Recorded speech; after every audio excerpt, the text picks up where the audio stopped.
Yeah, I think that sounds like a great idea. We're ready to go. I believe before I say that, Carrie, could you give us a thumbs up? And members, if you have your cameras on, if you give me a thumbs up, you're ready to go. This is a Ready to major go. TV production, as you know.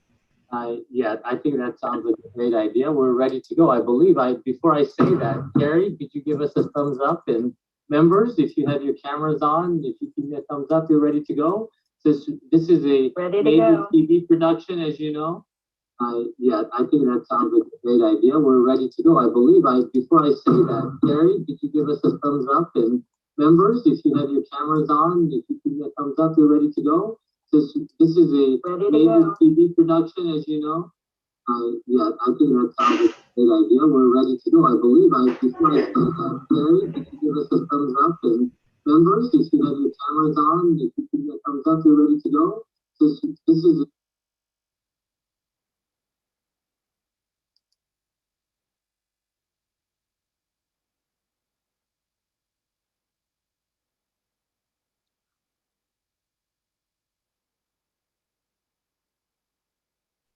Kurt and Will, did we recover from the audio loop there? I'm not sure what happened. I thought Ed was just repeating himself. I was not. I mean, that happens live usually. We don't have to have a recording loop for that. Yes, we're All right, it sounds like we're in good shape now.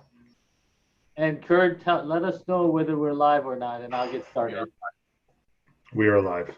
Okay, well, let's get started. Hello, everyone, and welcome to the EPA's Environmental Financial Advisory Board's Fall 2021 public meeting. And as you can see, this is a virtual meeting. And my name is Edward Chu, and I'm the designated federal official for the Environmental Finance Advisory Board.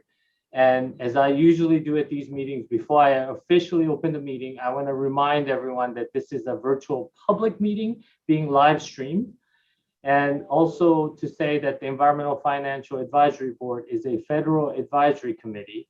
It's an independent advisory body chartered under the Federal Advisory Committee Act, FACA, which means that all meetings are open to the public and all meeting materials are available online via EPA's website.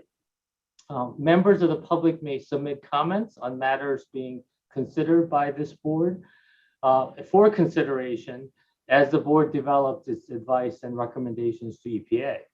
And per this meeting's Federal Register notice that's been published, oral statements may be provided during the public comment period scheduled, I believe today for 3:45 p.m. Eastern time. I believe we have just one speaker currently signed up to provide comments and individuals or groups providing oral statements, and this person in particular will be limited to just 3 minutes for public comments, as is the protocol for EFAB. One written comment was provided in advance by the same speaker who will be presenting this afternoon, and that is going to be posted on our website. This meeting will be running from now, which is noon Eastern time, to 4 p.m. Eastern time. And as I said earlier, it is being recorded. A meeting summary will be shared on the EFAB website as soon as it is prepared and certified by the chair after the meeting concludes. And with that, I know that many of you are expecting a gavel since I'm in the office. I do not have one, and I do not have a rolling pin either today. So I am just going to be virtually gaveling in. And with that, I will gavel in this meeting and turn it over to the new chair, and welcome to Carrie O'Neill for a member roll call and a review of today's agenda. Carrie? Thank you, Ed. Thank you so much. Welcome, everybody. And I just want to take a moment to thank Ed and Andrew and the entire EPA team, as well as many of you members, as I transition into this new role, stepping into big shoes from Joanne. So excited to have this first meeting, and all mistakes are my own as I go through this first time. So let's start with a roll call. I'm Carrie O'Neill, so I'm here present, and so I'll just call your name. I'll call your first name, and if you could let us know if you're here, starting with Ashley. Hi, here Ashley Allen Jones, IT Capital. Great. Brent?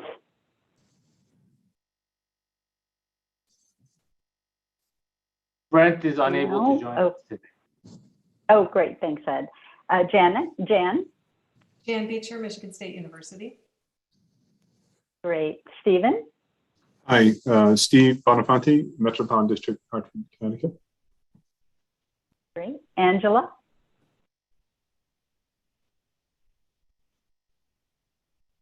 Angela? All right. Stacy? Stacy Brown, Freeburg Environmental in Denver, Colorado.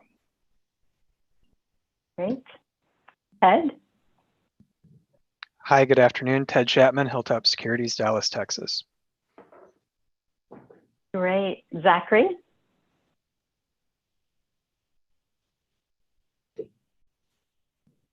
Zachary? Jeff? Hi, Jeff Deal, Rhode Island Infrastructure Bank, present. Great.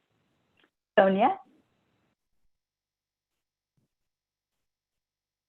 Awesome. All right, we'll keep going. John?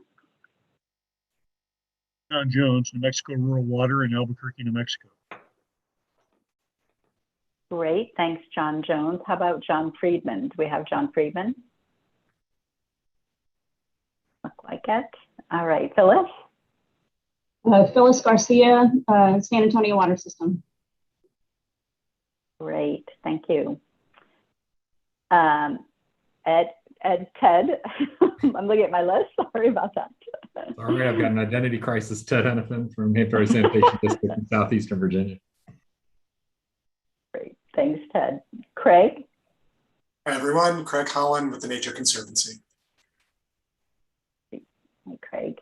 Our other Craig. Next Craig. Craig Rinkovich from Robert W. Baird. Great. Thanks, Craig. Margot? Margot Kane with Spring Point Partners. Oh. George?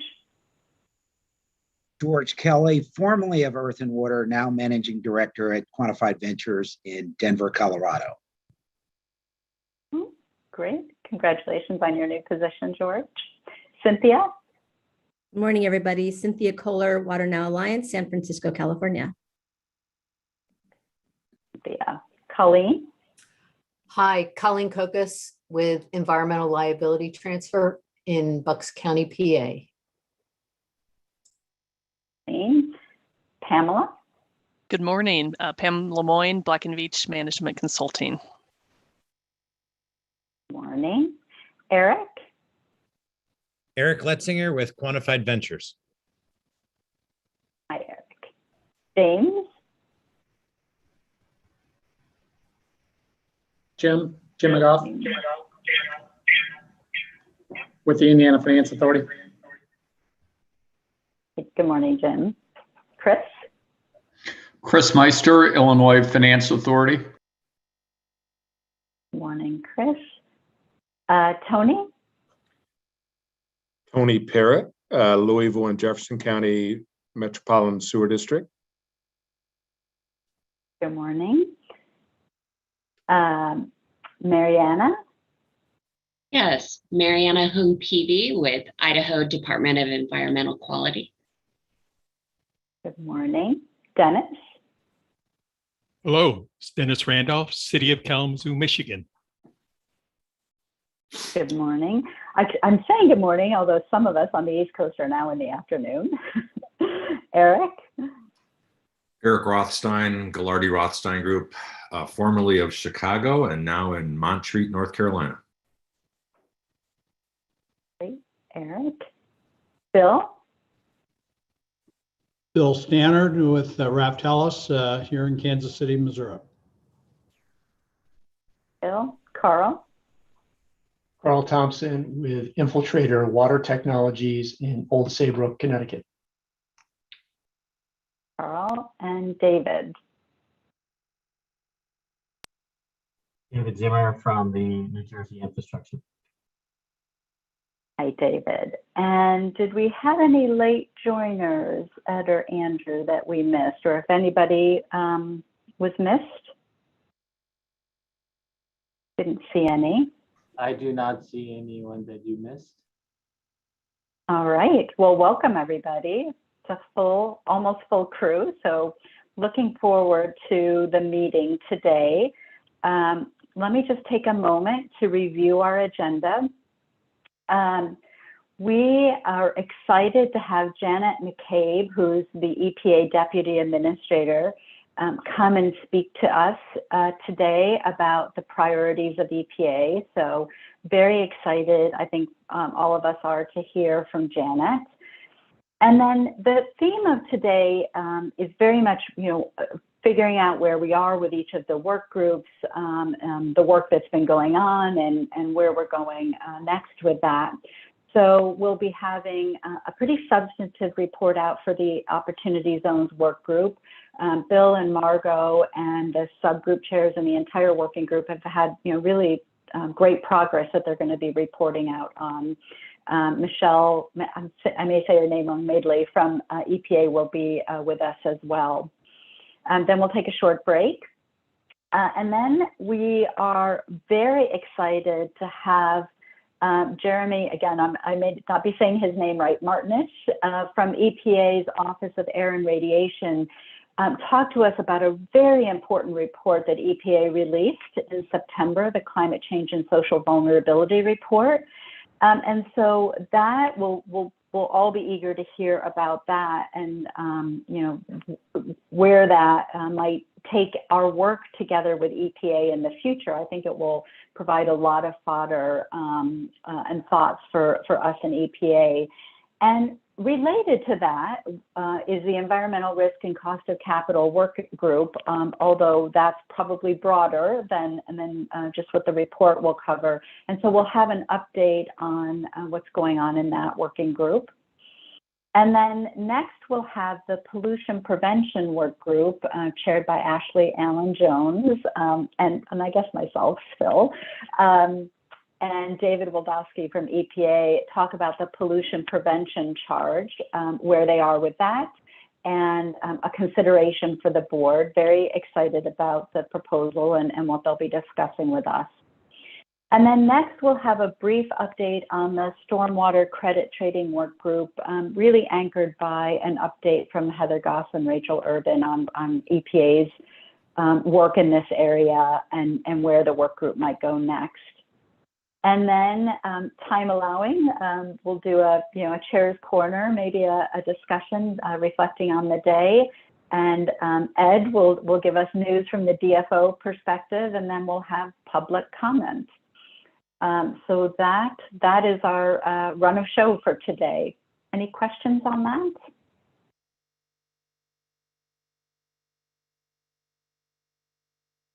Ed, was there any news that you or updates that you wanted to share? Yeah, what I'll do is I think we're running way ahead of time because we had anticipated a longer intro, which was a tradition for all of us.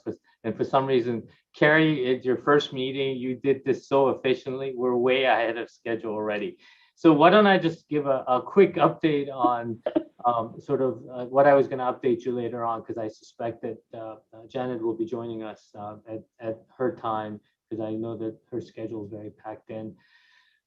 Just a couple updates. One is we have had some engagement with the National Environmental Justice Advisory Committee, and the designated federal official contacted me to see whether there would be potential areas of collaboration between NEJAC and the Environmental Financial Advisory Board.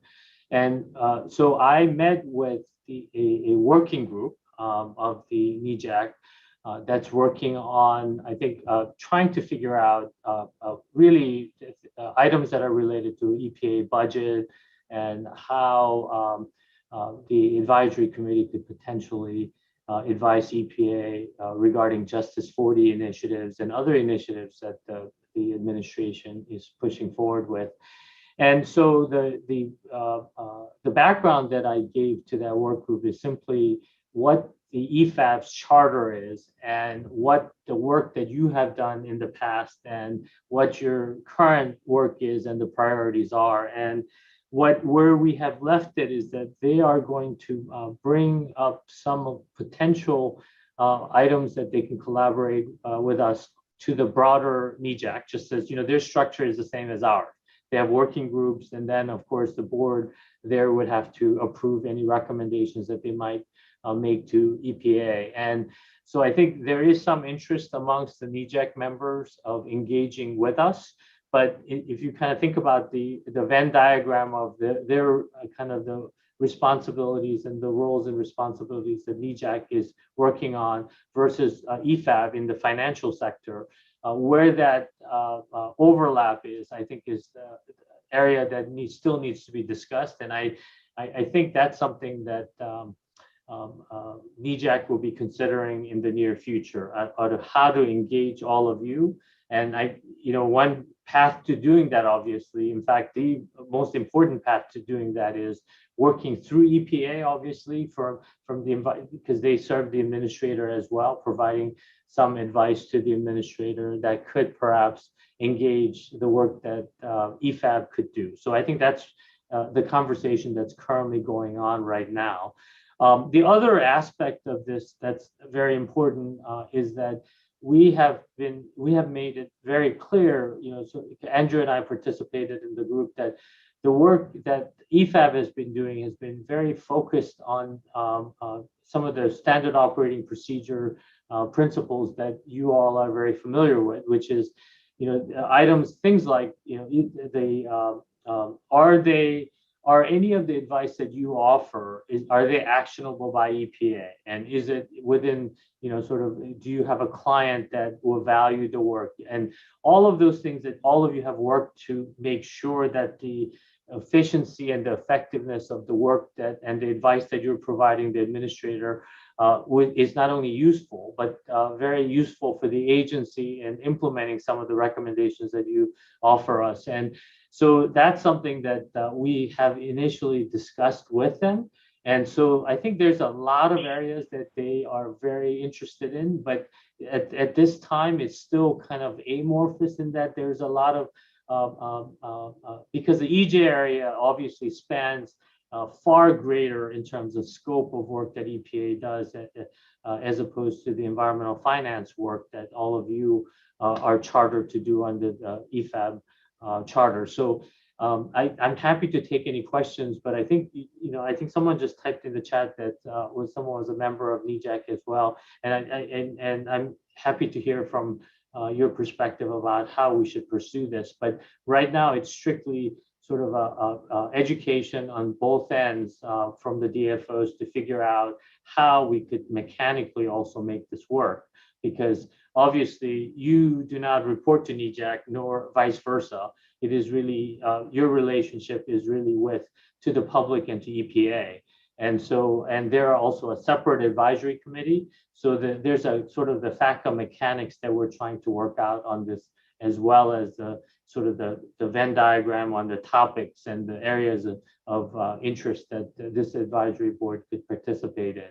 So more to come on this. And as soon as we hear from NEJAC about how the whole group wants to proceed, because this was a conversation with just the work group, and we will probably engage them for our upcoming, hopefully for the hybrid or an incoming meeting in the winter time, that we'll have more to come on that. And the related topic, as you know, is what I think Carrie mentioned in terms of one of our sessions today is the climate vulnerability study, which is really about the climate impact on communities of color and disadvantaged groups and so on. So I think there is a topic that we've teed up for this meeting here that has relevance for obviously for NEJAC and the environmental justice community as well. And this is a very important topic, as all of you know, for the administration. So I think there is likely to be a lot of work going on with NEJAC,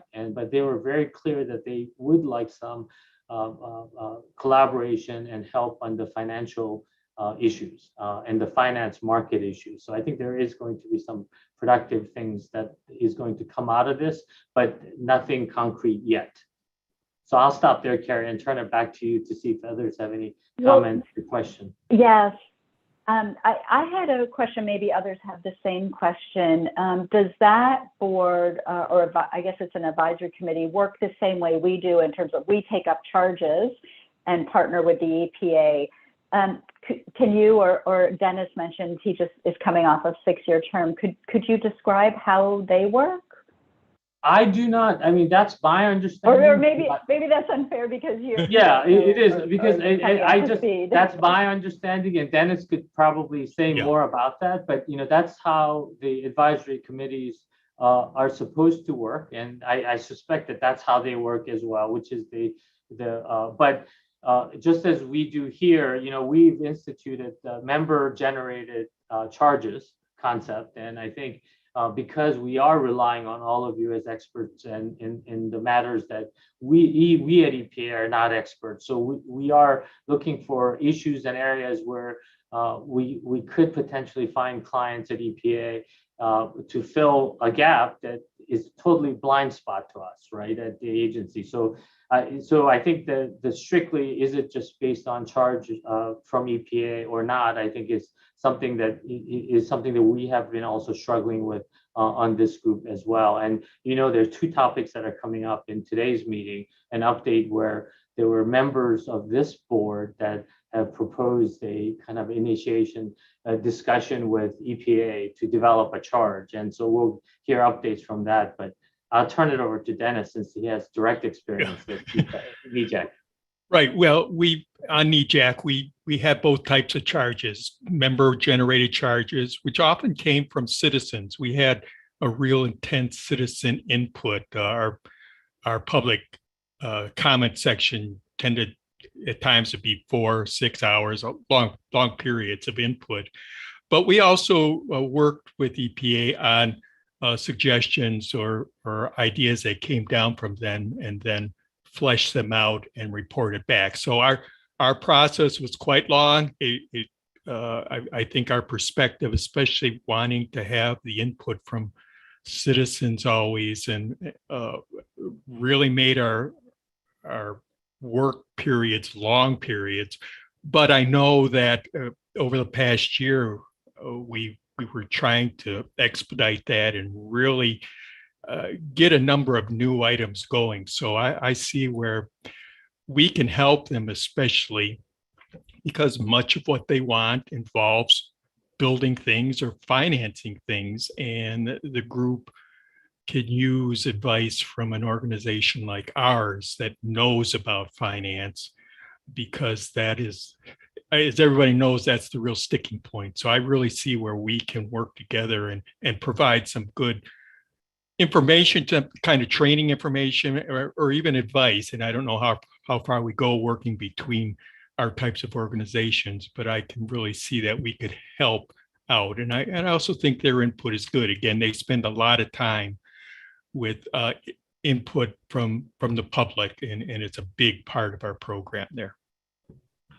And Carrie, there's a couple of ways that I was going to propose this at the end for our next meeting, but that we can potentially collaborate with is, one is sort of the traditional way. So our boards could advise EPA, provide advice to Janet and the administrator about how we could engage with the 2 groups could engage.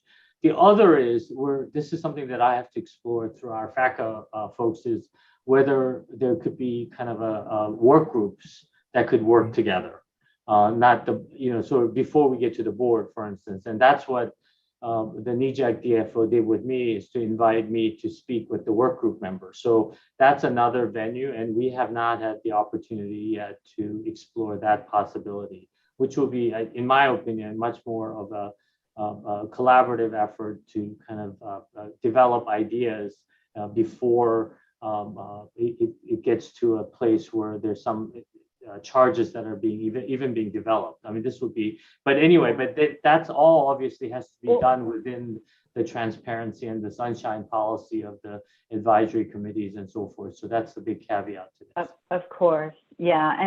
And Dennis, you talked about, potential education on both sides. Maybe that's, on specific topics, work that happens, ahead of a charge. If Ed, we can find a way to do it within the FACA framework. Yes, I think that would be real beneficial. Yes. Yeah, and I think exciting and of interest to folks in this group to share their expertise, but also kind of learn the needs that NEJAC is surfacing based on their citizen engagement, which sounds extensive, Dennis, from what you're describing. Yes, and one other thing to add is that there was a great deal of interest in trying to understand what this board, your expertise, brings to EPA. Because I don't think many of the NEJAC members were aware of the EFAB's presence and the work that you all have been doing. And so we shared a lot of information, including the 100 or so recommendations and reports that you've already produced over the last 30 years with them. So I think they're going to do some kind of research as well as kind of understanding of what expertise, the financial expertise that you bring to the table so that we can have the next conversation. And we'll try to figure out how to get a more streamlined conversation going with them so that it's not so bureaucratic and burdensome. That's great. It looks like Janet. Any other Oh, she has. Okay, great. So we should close this out and then we can go to Janet.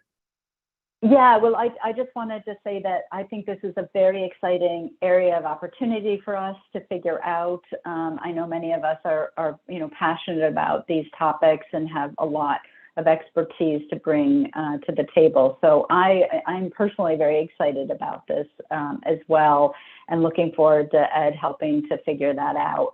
I did just want to know, Ed, that we do have a question that we can, when we have more time on the agenda, that we should follow up on from Eric regarding a previous charge. So I just want to make sure we capture that and get to that when we're running ahead again. Yes, and we'll definitely have before we close out. Yes, and we'll definitely have a chance to catch up with that, Eric, at the end of the day, at the very least, because we'll have more time now that we were able to talk about this while we were waiting for Janet to join us. So Janet is here. So Great. If I may, Carrie, Great. I introduce Janet Yes, and please go do. forward there. So it's my great pleasure this afternoon to introduce my boss, Janet McCabe. President Biden nominated and Senate confirmed Janet as EPA's 16th Deputy Administrator. And Janet is, there's a bio on our website, so I will just refer you to that so I don't have a long introduction. But Janet is a lifelong environmental and public health champion for communities, families, and children. And she's also a teacher. She served as a professor of practice at Indiana University McKinney School of Law prior to coming back to EPA. I say coming back to EPA because many of us have had the privilege of working with Janet when she served as the acting assistant administrator and principal deputy assistant administrator for Office of Air and Radiation under President Obama. And she spent, I think, 7 years with us. So she is not new at all to EPA. We are really delighted to have her. And the final comment that I will include in my intro for Janet is that as someone who live and work in the Midwest, that I'm delighted that Janet is also a Midwesterner and Midwesterner to her core and understands the heartland values and challenges faced by many of our communities in the Midwest. So I am really delighted to have her back and welcome. And I want to welcome you, Janet, to the Environmental Financial Advisory Board today. Janet? All right, Ed, thank you so much. And I want to thank you and Andrew and everybody else at EPA for your support and leadership in assisting the EFAB to do the important work that it does. I know Ed personally feels very deeply and strongly about the importance of your group. He's talked to me about it many times. So you've got a true advocate and somebody who will be proactive in helping the EFAB be just as effective as it possibly can be. And you can have a aggressive in a good way liaison to the agency, or somebody less aggressive. And in Ed, you've got somebody who's going to be promoting your good work and trying to find connections, like I caught the end of your conversation about working with the NEJAC. And I think those are the kinds of connections that we need to make. I think we're all just so over being siloed. It's been taken to sort of the nth power when we've been physically siloed in our own little abodes. Even more important to make sure that we know the other people and organizations that are working on the things that we care about and that can amplify and take advantage of the work that we do. So I am just so beyond over the moon to be back at EPA. The 7 years I spent here in the Office of Air and Radiation are the most professionally fulfilling of my entire professional life. And I've been very fortunate in the amazing things that I've been able to do at various levels of government and in the nonprofit world and academia recently. And I never dreamed that I'd have a second chance. When I was nominated and became public, people would say to me, "Oh, you can go back and fix all the mistakes you made last time." But they put me in a different job. So I must have made so many mistakes at that other job that they didn't want to give me another chance. So in this job, I get to spend more time with groups like you and really see the work of the agency at a higher level and from a supportive, and how do we make this agency function just as best as we can, and how do we work to implement the priorities that President Biden has been so very clear about from day one. So I just couldn't be happier. And I'm actually sitting in my very office at EPA. Not very many of us are doing that. Ed's doing that, I see. He's actually one of few that does that pretty regularly. But I'm now commuting from the Midwest to Washington on a pretty regular basis. So great to be with you all, and thank you for giving me a little bit of time. I'll just confess to you that expertise in the world of finance is not something I possess. I do, however, possess a very strong appreciation for how essential it is to work with people who understand the way the financial systems can be used to promote and effectuate and implement policy. And if you don't have that expertise, that's okay. You find the people who do. And let them loose, but make sure that they are in touch with the people who are doing the policy work, who are doing the community engagement, who can identify where the real needs are and sort of the quirks and the opportunities around the problems that we're trying to solve. And then, because it really is money that makes everything happen, let those creative people think about ways to do it. And I'm thinking about a couple of issues that I've had personal involvement with over the years, where the answer was kind of clear what we had to do. The tricks were, or the challenges were, first of all, changing human behavior, which is really a challenge, but also finding the money. So a couple of examples are radon. I've worked on radon issues over the years.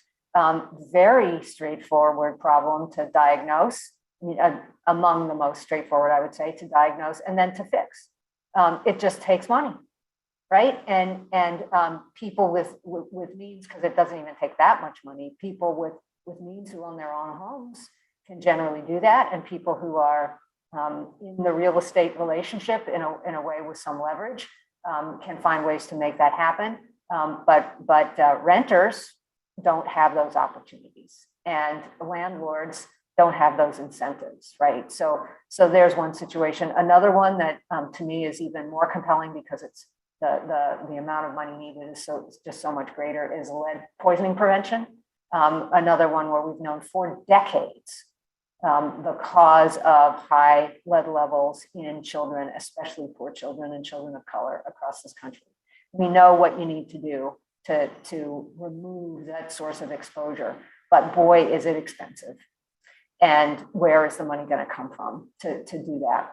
And the last example that I'll give you is one that I think is becoming more and more talked about around the country is individuals' ability to reduce their own carbon footprint by making personal choices and investment, which then cascade into the economy. So being able to have access to an electric vehicle, being able to have access to residential solar power. Again, these are things that people with needs can often do if you can just get to the mind part of it and help them decide that this is a good use of their resources. But people in overburdened communities, people with less means, very, very hard for them to have access to this. And for all of those things, I know that there are creative financing mechanisms that can bring these environmental solutions, these public health solutions, closer to people's ability to actually afford them. So I'm sure there's thousands of more examples, but as I was thinking about speaking with you today, these three examples came to my mind, and as ways that an organization like yours can be really, really helpful. And I know you have been over the years. So I will now actually turn to the talking points that Ed and others were so helpful to put together for me, because they helped me make sure that I hit some of the key things that I wanted to share with you on behalf of myself and the administrator today. So first of all, I want to say thank you and how excited I am about the new leadership and the continued leadership of everybody on the board. I had a chance to chat with Carrie and your previous board chair, Joanne, earlier this year. Both very, very excited about the roles that they have played and are playing. I know that there's strong leadership among your group, and want to thank every single one of you for the service that you provide. I've been on FACAs myself before I came to EPA. Before I was on the Children's Health Protection Advisory Committee and also on the Clean Air Act Advisory Committee. And I know that to do it right, it involves an investment of time for which you were not being compensated, other than stars around your halo. And believe me, when we look at you, we see halos and stars thereon. So thank you for that. And that's on behalf of me and Administrator Regan, who greatly appreciaes the public service and the gift that people like you are giving when they serve on EPA's federal advisory committees. I think too that it's not a completely selfless act, because I always found my experience on FACAS to be immensely rewarding personally. I learned a lot. I met people I wouldn't have met otherwise. And I got to feel like I was part of contributing to the development of public policy. And if you look across the millions of people who live in this country, a pretty small number of us actually get to involve ourselves in a meaningful way in policy issues and to advise federal agencies. And then with some regularity, see our ideas actually turn into a policy or a rule or a process or something. So this is great. And the EFAB has been around for more than 3 decades now. That shows you've got staying power. And I'll also say that some of you may have met and remember Stan Myberg, a long-time EPA employee, had to retire multiple times because he kept coming back, but he was at several regional offices. He was the acting deputy administrator in the second term of President Obama's presidency. And he just couldn't stop talking about the EFAB. He talked about it all the time. And I think, if you I was going to use a not very friendly metaphor, but if once you get bitten by the EFAB bug, then you are a convert and a promoter, a missionary on behalf of the work that EFAB can do. So I know that you have 4 work groups you're going to be talking through the work that those work groups are thinking about in terms of opportunity zones, environmental risk, pollution prevention, stormwater trading credits. Pretty quickly, if I was able to stay with you, which I would love to be able to do, I'm sure I would be out of my depth pretty quickly on all of those things. But again, these are just, it's so important for us to get your input on these topics. I know that your priorities, your personal priorities and priorities as members of the EFAB are closely aligned with those of the Biden-Harris administration. And that includes advancing social and environmental justice through infrastructure financing and investment, assessing risks and costs for infrastructure financing, which I know is a growing area and a really welcome one that more and more companies and people in the private sector are recognizing, oh yeah, you can put a dollar amount and you should put a dollar amount on the risk that we're taking when we make various choices about how we build and where we build and what we invest in, looking to a climate affected future. Climate financing, as I mentioned before, how do we get 1,000 million solar installations to bloom across the country? Our infrastructure is just in such great need of maintenance and attention. And again, cities don't have the kind of money they need to invest in all the infrastructure needs. So much going on. So let me just take a couple of minutes to talk about the president's priorities and how Administrator Regan has translated those to all of us at EPA. So on the very first day, the president, as presidents do, issued a number of executive orders. And I think you can take a lot from the things that he thought were so important that they ought to be out on day one. And that is protecting public health, addressing the climate crisis, and advancing environmental justice and equity. While keeping in mind that we have some work to do to restore science and credibility as the backbone of our decision-making here at EPA. A lot of the work that we do, and I'm learning that more and more as I work with offices other than the Office of Air and Radiation, a lot of the work we do involves getting money into the hands of the people who need it most, or into the hands of people who can do the things on behalf of the people who need it most. And what an opportunity that is. So innovative, equitable finance solutions are one of the best ways we can do a better job, ever better job in supporting the most disadvantaged and underserved communities. And I believe we have a responsibility, not only because we have a responsibility to make every single taxpayer dollar go as far as possible, but because it is our obligation as the agency whose mission is protecting public health and the environment to do just as much of that as we can with every creative tool at our disposal, and to be thinking ahead and doing that creatively into the future. We know that when we look at the impacts of climate change across this country, communities who are have traditionally been on the front lines of bearing the pollution burden are also the ones who are suffering disproportionately from the impacts of climate change, both because of the communities that they live in and also the relative inability of those communities to bounce back, to be resilient in the face of those changes. So when President Biden took office, he pledged to prioritize the climate crisis, to prioritize environmental justice, and to, with the power behind his presidency, put the whole of government behind advancing racial and social equity and addressing some of the systemic issues that we have. And by golly, taking meaningful steps to slow the impacts of climate change and to help make this country more resilient. So we are focused as an obligation, as I said, to engage and empower historically underserved communities, both urban and rural.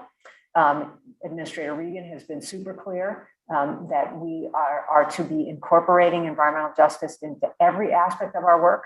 And that means rethinking our regulatory, permitting, and enforcement activities to ensure that not only that every community has a seat at the table and that we're transparent about the way decisions are made, but that we're actually making a difference in these communities. We are reducing pollution in these communities. We are paying attention. We are applying the laws of this land to address these inequities.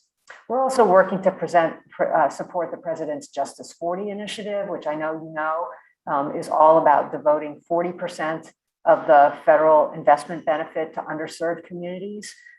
This is a process very much in the progress of being defined as to how we will implement it. But as I say, EPA does a lot of federal investing in communities. And so it's a critical opportunity for us to invest in the cleanup of legacy pollution, to create clean and green jobs in overburdened communities. What an opportunity we have there, and to deliver environmental protection for everybody.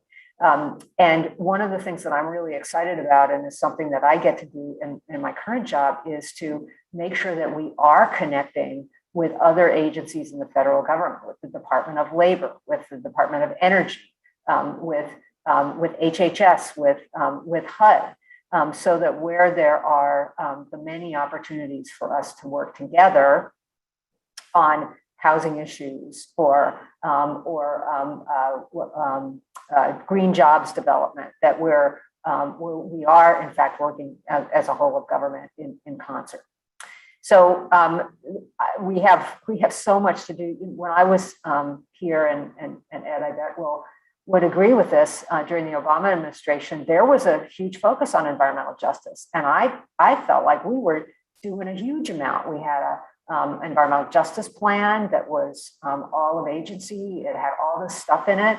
And I remember thinking when we got done with that work, we made a little bit of progress, but it just was pretty disappointing in terms of how far we hadn't gone. And when I see what this administration is teeing up, it's taking that work absolutely to the next level. So I don't want to bore you by repeating it a million times, but I can't emphasize enough how big a priority this is. So you have tremendous expertise at the state and local level in the private sector, and I think have so much to contribute to our work as we go forward. As I said, I think we're very eager to facilitate partnerships with other agencies. The Department of Energy, no slouch, they've shown interest in partnering around financing mitigation and affordability challenges. That's something that they think about on a daily basis. How markets could assist with environmental justice and climate risks. You've already talked about the NEJAC. I think coordinating with them is a really smart thing to do. The time is more than ripe for these kinds of connections to be made. I mentioned lead poisoning prevention as an issue that I personally have worked on pretty much for my whole career. And this is an area of significant emphasis of the Biden-Harris administration, especially in terms of replacing lead service lines across the country. Lead in our water is a horrifying source of lead exposure for children across the country, but by no means the only one.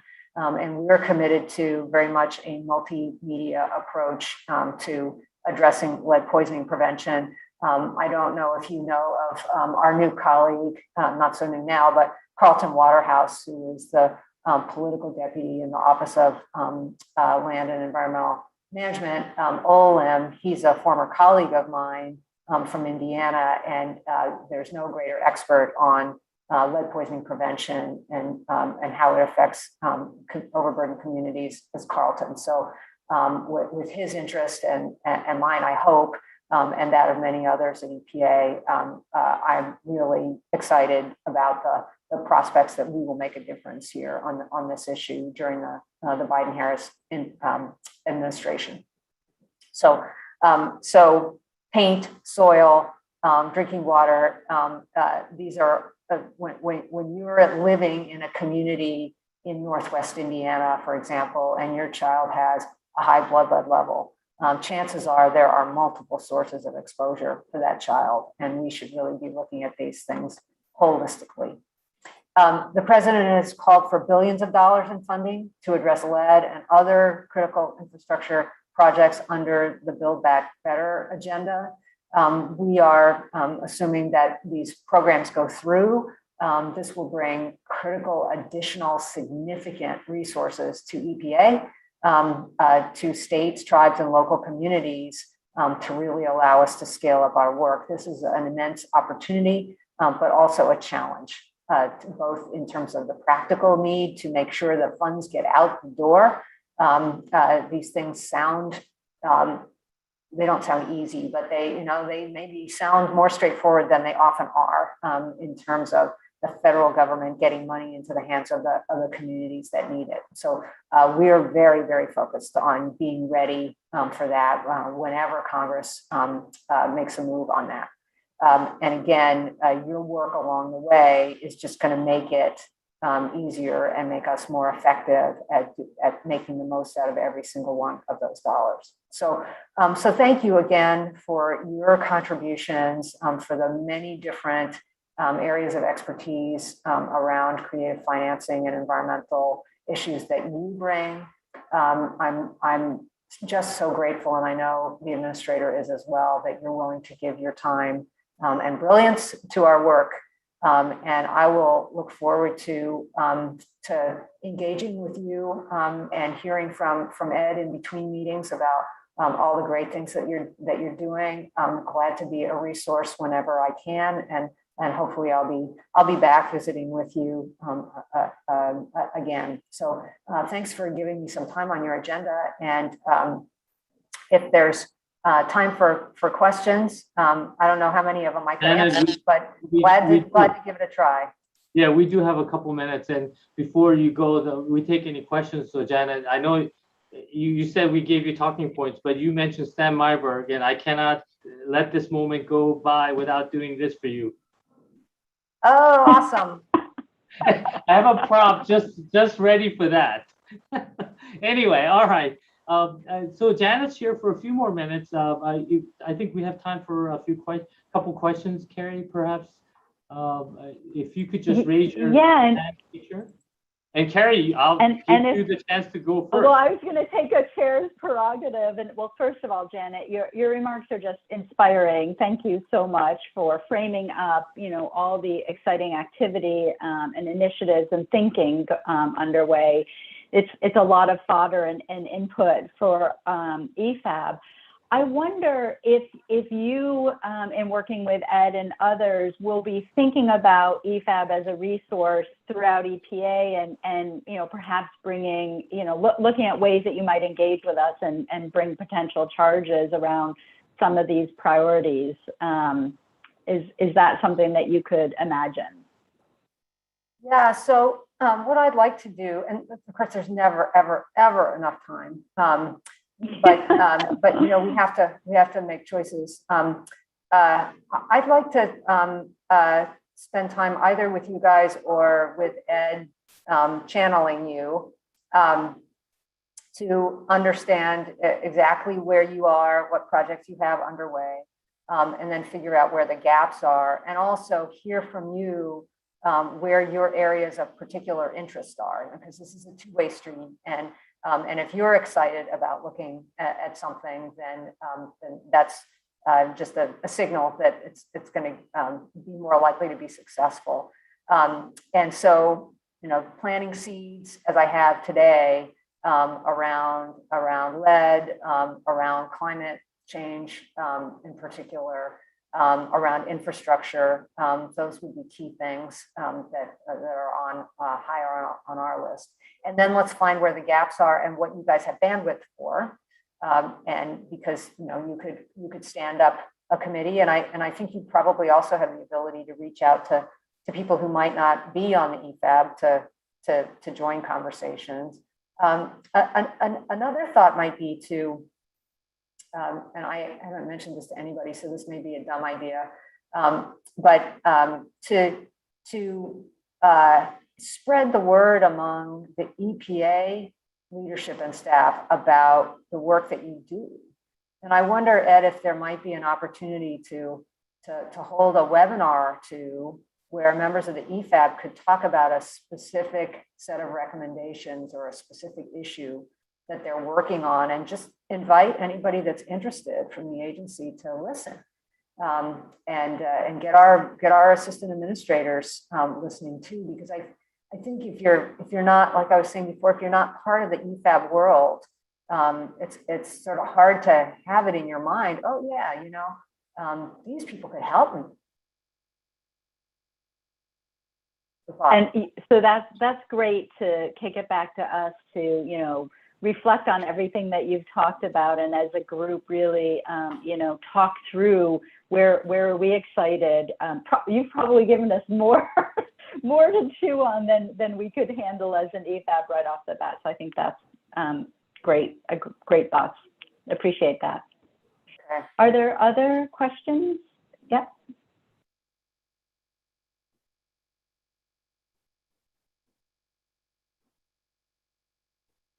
No other questions for Janet?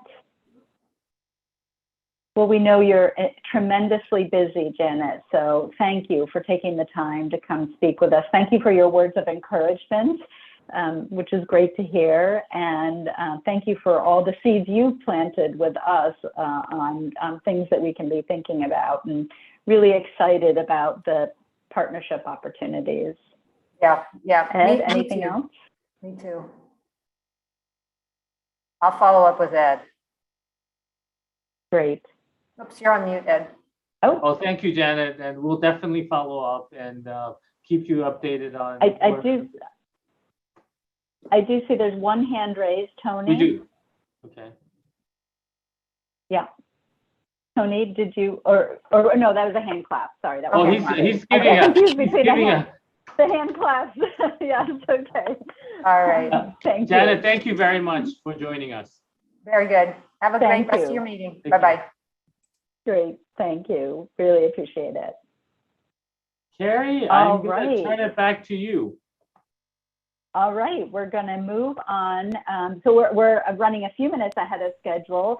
So we're going to turn now to the Opportunity Zones work group. And Bill and Margot and their co-chairs have been really hard at work and so we're excited for their report out.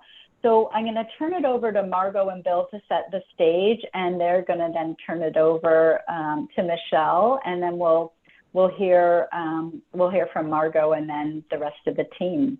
So Margot and Bill.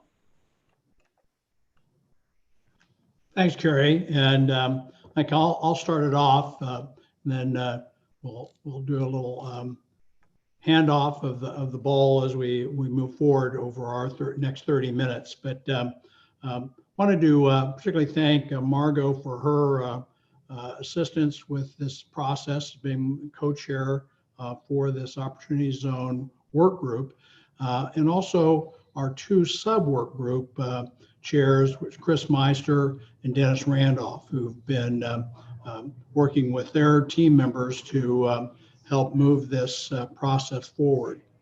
Wanted to spend a few minutes just maybe talking about setting the stage a little bit, reminding people of the charge and what that, again, in summary, our charge is to advise EPA on how to enhance the EPA's approaches to enhance Oz funding investment in rural and urban communities.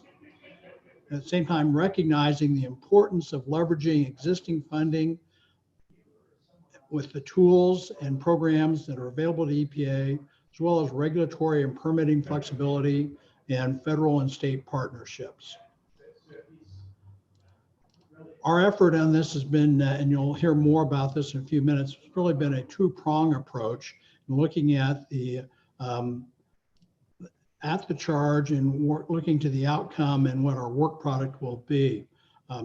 And one of the prongs is to focus on the benefits that can be derived by communities where the opportunity zones exist.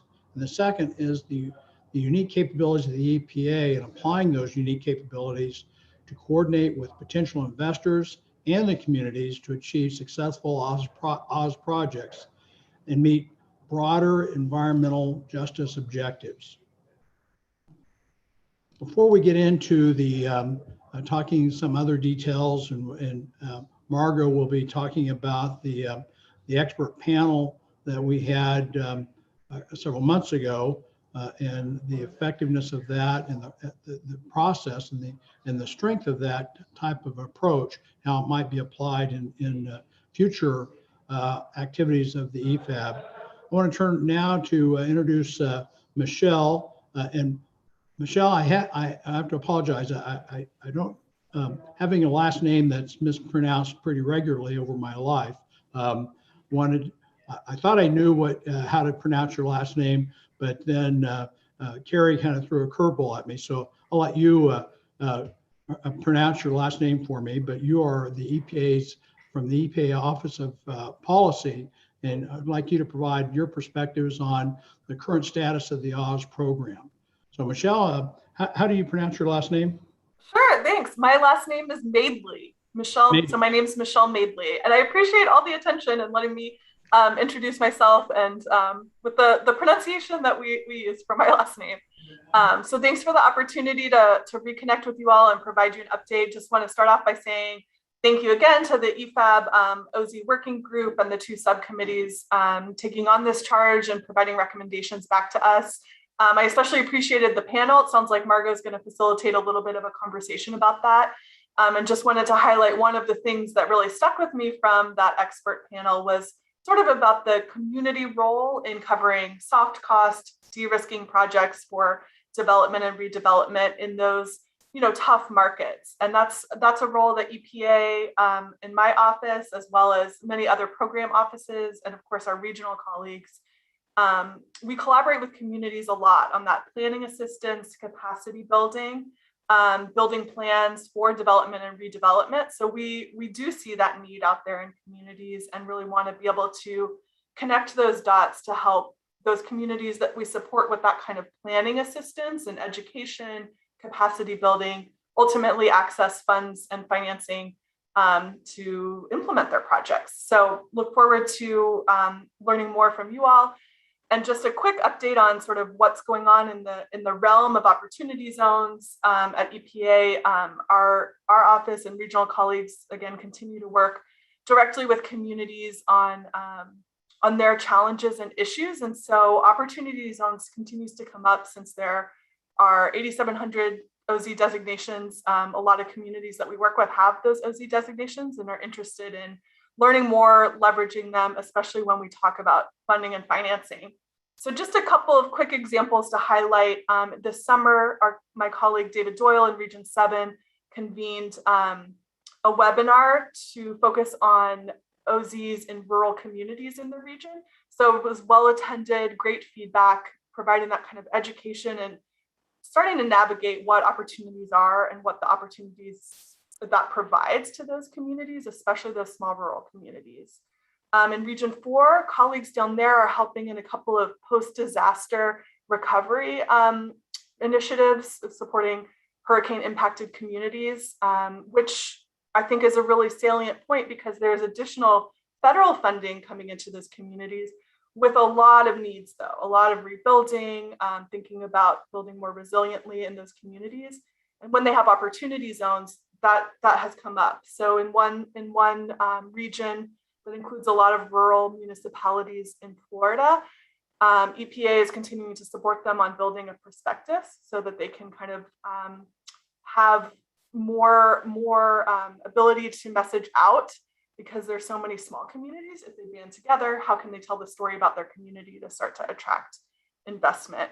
So those are a couple of examples, and the work, there's so many more in the regions as they're working with communities on planning and then funding and financing challenges. So we're really looking forward to the feedback, especially for communities that have those tough markets. I think what we heard from Janet McCabe is really salient as well. These communities with environmental justice concerns and disadvantaged communities, we want to make sure that they're able to access all kinds of capital, including opportunity zones. So I guess I'll pause there, and happy to answer any questions if there's time, but I'll turn it back over to Bill and Margot at this point.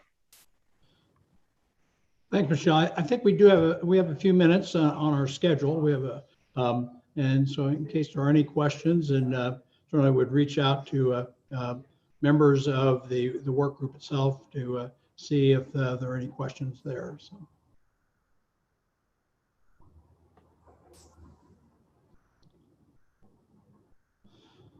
Maybe I'll start, Michelle, with the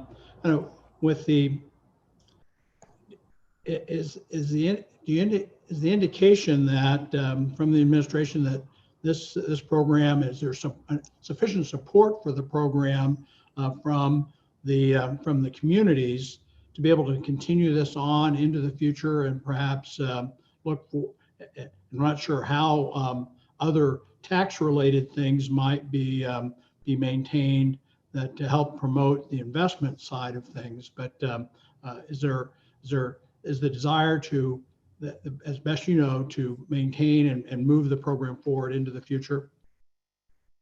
Well, one of the things I'll just start off by saying is I think the OZ designations are a little bit out of our hands in terms of, they exist, and communities are still, I would say, years into the program, grappling with how they can leverage them, especially those smaller, more rural, and most disadvantaged communities. It comes up in the conversation. I think communities are interested in figuring out how they can access funds through any kinds of measures. I would say the challenge continues, though, for those most disadvantaged communities. And I don't think we've asked that question that way to communities of what you're asking. But at this point, it's full speed ahead, and but it's really can't be driven. It's really requires communities and investors being able to link them to move, because the designation of opportunity zones has happened through the governors of each state, and so now how can we facilitate the marriage of investors with communities and get projects to be facilitated to happen and be implemented. Okay. I think that's right. Yeah. Michelle, I have a question. Can you describe any either informal or formal collaboration between your office and offices and other agencies, like HUD or USDA, as you're coordinating efforts around supporting communities to attract OZ investment? Sure, yeah. The primary agency we've talked with most recently about opportunity zones is HUD. They've really, they take a leading role in a lot of the place-based initiatives. And so speaking with a colleague there, they're handling a lot, just like so many agencies right now. And opportunity zones is still on the list of kind of place-based designations to keep track of. It's a way of prioritizing communities or serving up almost as a proxy for disadvantaged, distressed communities designations. And in the past, we've certainly worked with other agencies. And I would say informally that shows up in so many of our assistance approaches with communities. We do invite partners in, like USDA, Rural Development, Agricultural Marketing Service, other agencies like the Small Business Administration, and of course HUD. And that continues from the community facing level as well.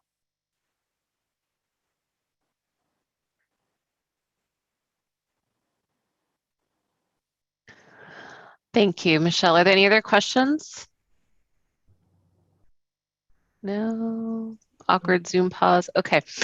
Thank you, Michelle, and thank you, Bill, for gamely organizing all of us in our work group, and to Chris and Dennis for moving the work forward. We, for those of you who were not able to make it at the end of August, we put together an expert panel comprised of practitioners who each represented a fund manager in OZs. And so they're raising money from investors seeking OZ benefits, and they're placing that money into communities seeking OZ investments. And the reason we assembled this panel was realizing that the nature of the charge required some very kind of niche and specific insight into the OZ investment practice.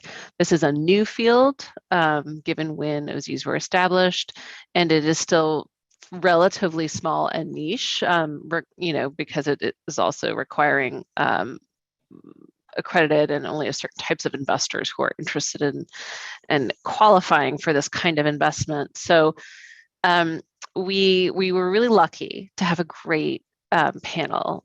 We had 3 individuals that we really selected for their representation of the areas that the EPA is most interested in as it relates to this charge. So we had folks working in rural communities, urban communities, different geographic regions across the United States. We had one of the fund managers really specializes in investing in businesses, operating businesses, which is fairly unusual in the OZ landscape. Another one specialized in urban communities, specifically low-income urban communities and mixed-use developments. And another one really specialized in rural community investments and housing. So we had a really nice diversity of representation in all ways. And our 3 panelists were Jonathan Tower from Arcturus, Alicia Hill from Enterprise Community Partners, and Stephanie Copeland from 4 Points Funding. And they had a really robust conversation about both what it's like putting OZ money to work in overburdened and disadvantaged communities today, and also where they thought the EPA could play more enabling roles and partner with communities to facilitate more of these investment flows in these projects. We learned a number, I think, of pretty useful insights to inform our response to the charge. And I thought I would share the ones that stuck with me, Michelle, to your point, because I think you picked out one of the biggest ones, which is this need for soft cost support. And then I'll invite the rest of the board to chime in, and our EPA colleagues as well, with what their observations were. But I think one of the really key insights is this need for planning and pre-development support before investors are engaged. This is a precondition. Investors are really viewing, like they're operating along the time is money adage, and don't have the time, patience, or expertise to support soft costs and pre-development. The other flag that was raised in this pre-development stage for communities was that historically overburdened and under-resourced communities may lack access to data or expertise around environmental risks in particular, and noting that there's a need for that access to data and expertise when they're embarking upon their planning. A second precondition when we asked about this was that adequate water infrastructure, specifically, around quality access, and in the West, water rights, are preconditions. Investors are not going to consider projects where those questions haven't already been sufficiently answered. And Stephanie actually gave the example that certain towns in the West are actually requiring developers to arrive with their own water rights because of the dire situation in the West. And they just can't be left until later stages of financing. Another precondition that lasts, I think, throughout kind of the investment period in particular, was that proposed OZ projects that the communities are, where they're trying to attract investors, really should reflect community priorities and buy-in.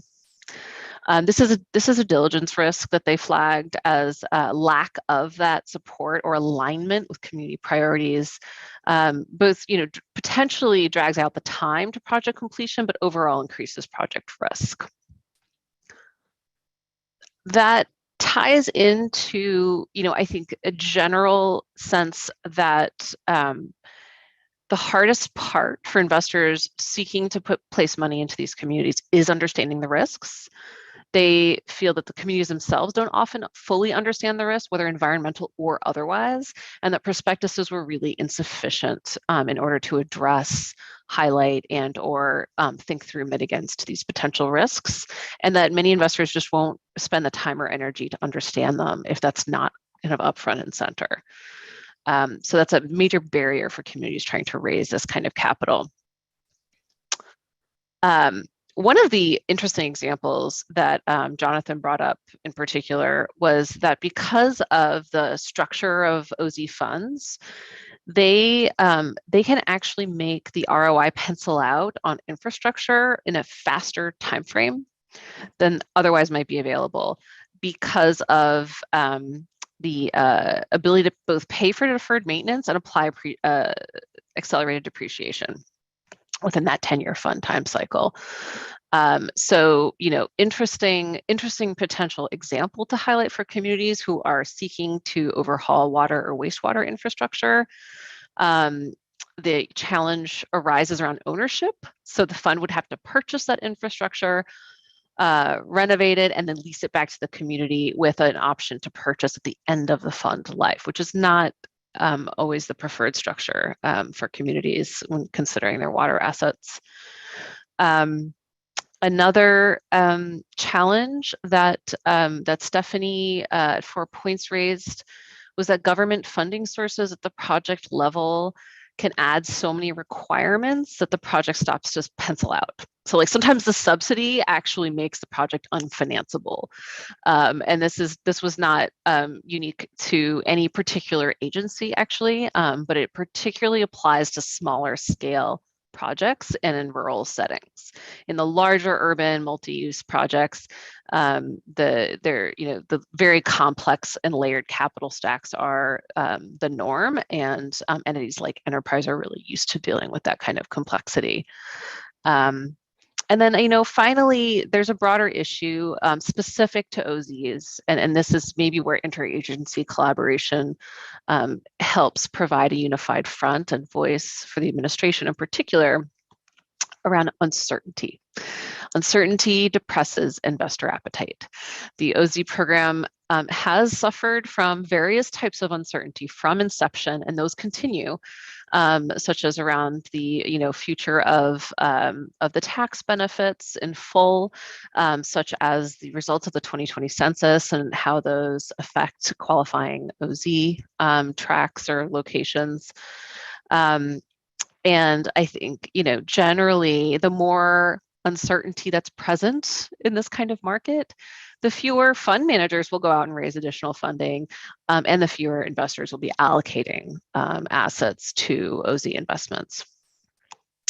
So with that, I would love to open it up to my colleagues on the work group and the broader board to share any other thoughts about the panel and about the kind of insights that we derive from it, or any other feedback for us as we consider this charge.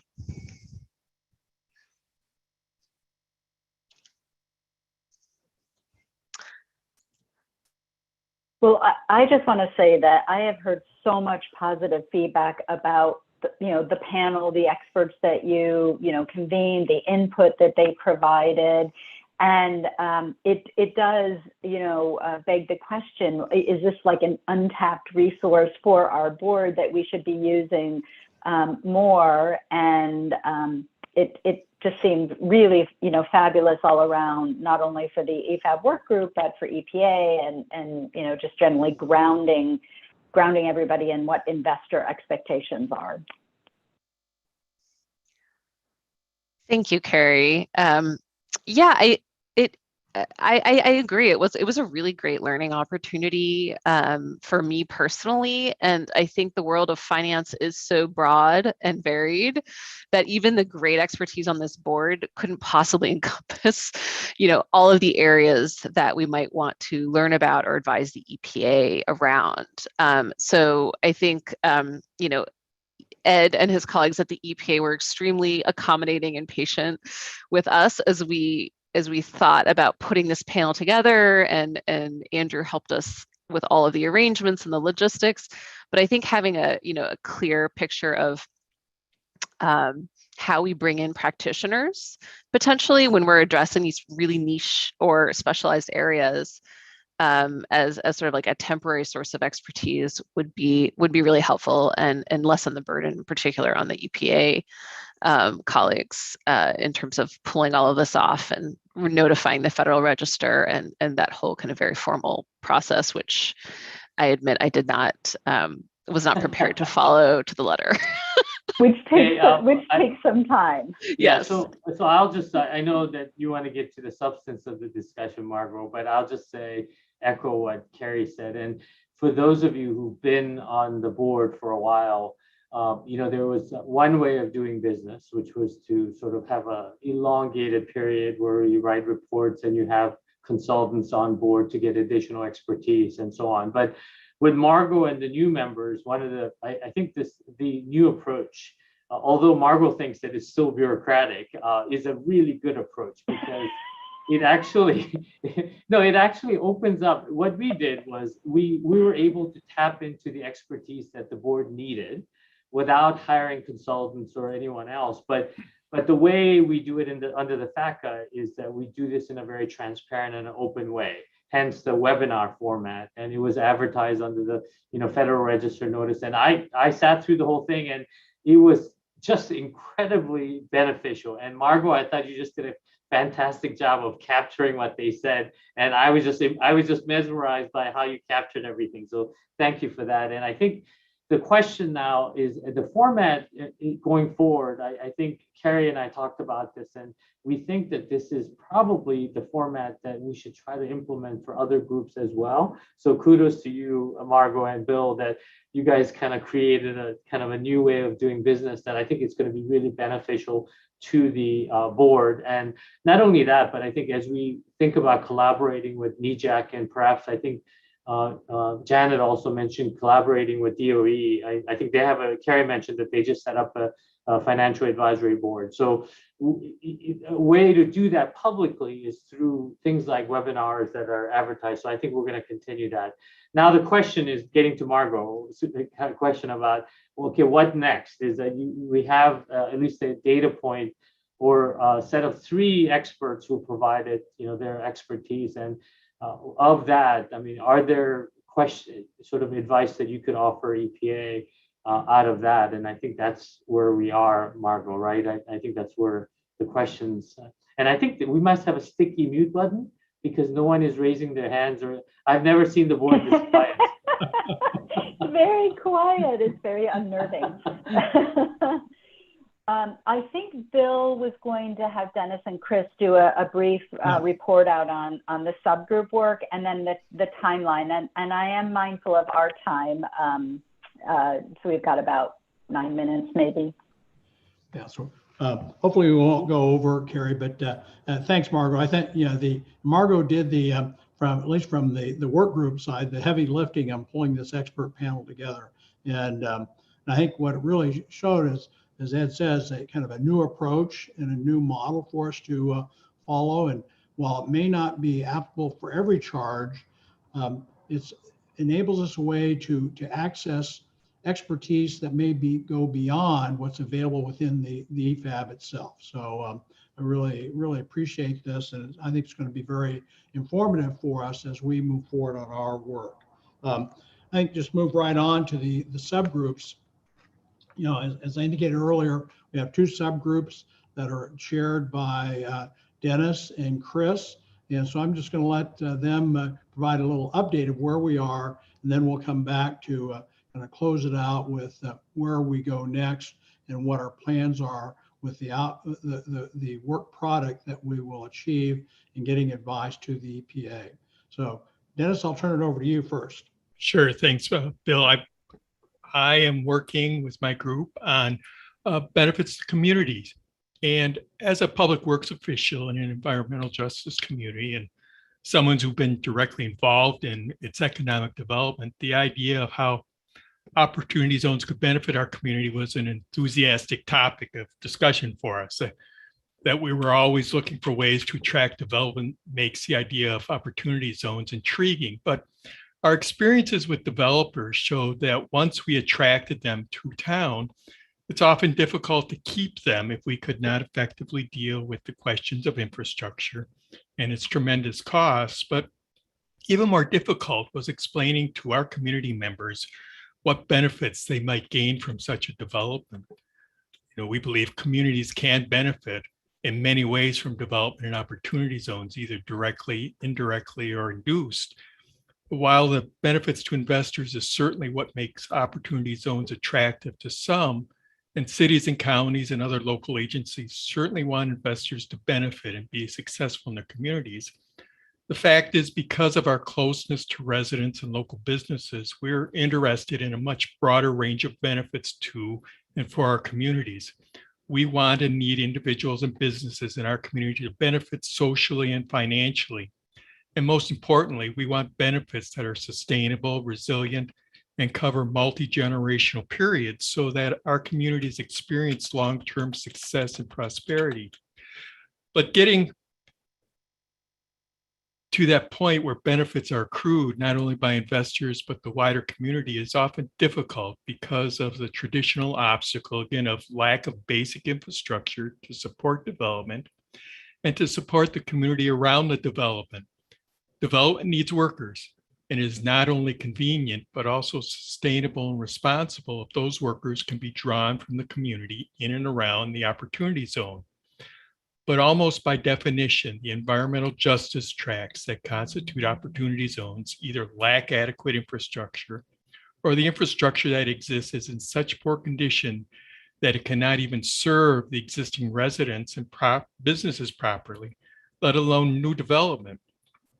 So not only is it critical that infrastructure such as water, sewage, roads, broadband, and other basic needs be available for the potential developer, but the same infrastructure must be available for our nearby residents and businesses so they can work at and live around or engage with and benefit from the new development in any ways. Unfortunately, as Margaret was just mentioning, infrastructure is not an overnight thing, and so a community cannot successfully develop in the Opportunity Zone program if work on developing infrastructure starts when a developer is attracted to a community. It's simply too late then for many projects. So a successful Opportunity Zone program must focus on infrastructure development now to help communities develop the infrastructure they need. Planning, exploring sources of funds needed to build, developing finance plans, designing and building infrastructure all need to take place before a developer comes, or at a minimum to take place with development as it's going on. After development or there is simply too late. You won't get the development in the first place. With this in mind, our community benefits subgroup will be considering ideas that include the following, but certainly not limited as we continue our work. But how do we get ahead of the infrastructure game in terms of planning and funding such work so communities are ready with bedrock infrastructure needed for development and their community members? How do we see to it that the three-legged stool of environmental and social justice and sustainability are significant outcomes for projects in the Opportunity Zone program? How do we evaluate and disseminate information on the successes of other communities in terms of broadening the benefits from Opportunity Zone development so that they can build or we can build on successes instead of constantly reinventing the wheel? How can we tie the Opportunity Zone program to other programs such as transportation, brownfields, housing, education to leverage all these varied resources? How can we incorporate flexibility in the program to account for differences in the needs of rural and urban opportunity zones, and they are different. And finally, how can we work to standardize interactions on opportunity zone projects across departments and agencies? Answers to these questions hopefully will help broaden the benefits to communities and individuals in the environmental justice tracks that not only make up opportunity zones, but in the broader community areas around them. So anyway, thank you for your time and the opportunity to speak. That's where we stand right now. We're excited to keep going. Okay, thanks, Dennis. Chris? Great, thanks. I'll be quick. Chris Meister, Illinois Finance Authority. Thanks, Bill and Margot and Dennis. So again, I think Margot addressed the short attention span and the minimal resources that that developers who are the ultimate beneficiary of this product opportunity zones are prepared to spend, and how that then shifts the burden directly to hard-pressed local public officials like Dennis, and what he was able to articulate. When we started this process, we went to what was available on the US EPA website, and the experience that we had was we went looking for a leaf and we promptly got lost in a forest.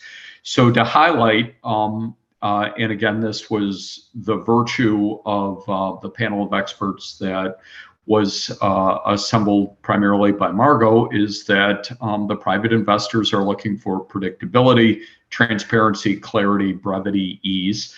Whatever the benefit is that the benefit should outweigh the cost. And again, we touched upon that. And what is the cost savings of any financing benefit?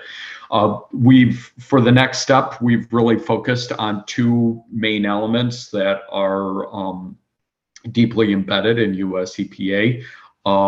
Brownfields and water.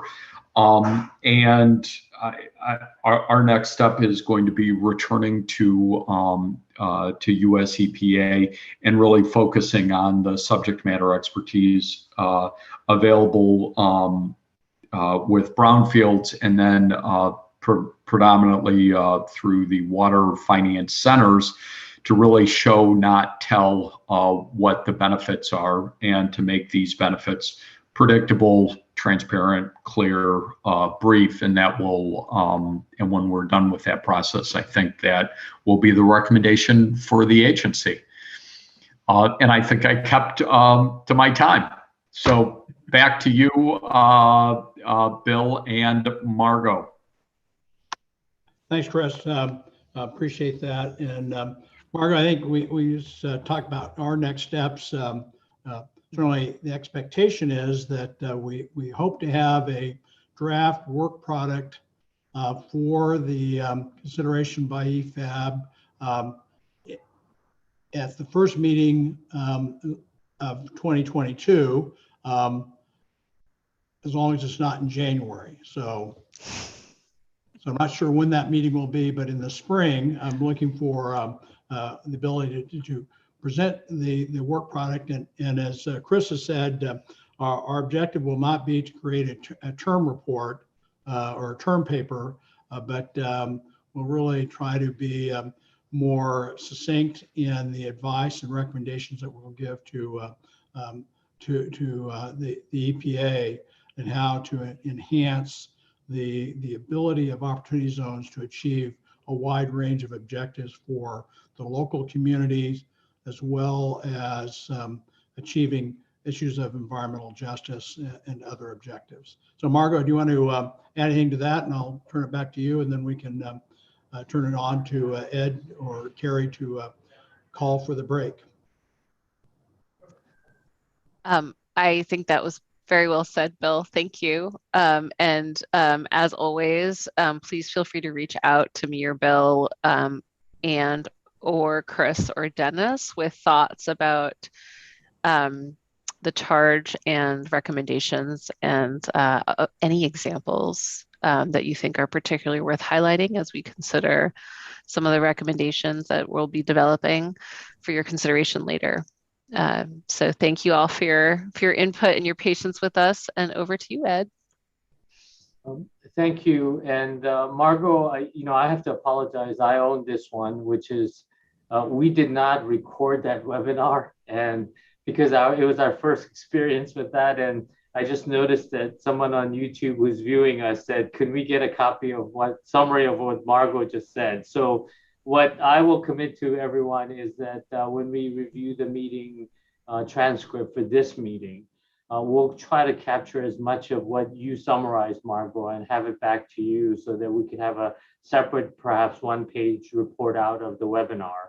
And so the work group could kind of review that as a separate piece, as a deliverable for this meeting. In addition to the meeting summary, we'll try to replicate what came out of the webinar for the viewers and others who are interested in hearing more about this.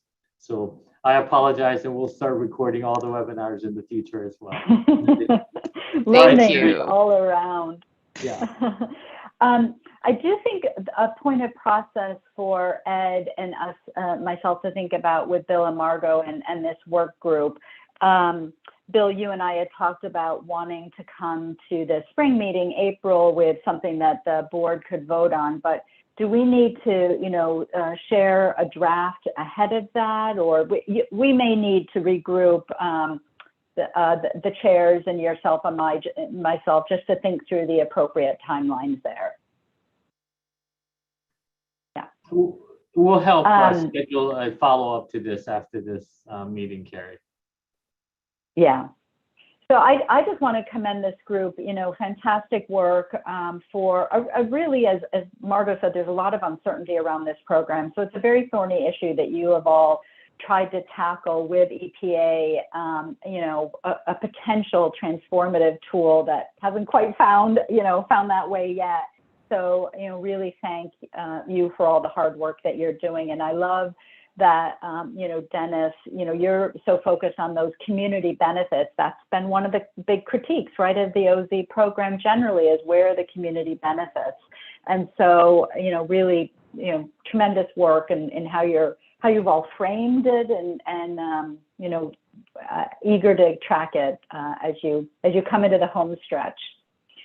Okay, with that, we are going to ask everybody to come back by 1:45 Eastern, so about 10 minutes or maybe 9 minutes now, and we'll keep going with our next presentation. So we'll see you all in about 9 minutes. Thank you all.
Boy, Carrie, you're right on time. And Margot and Ashley, I see you.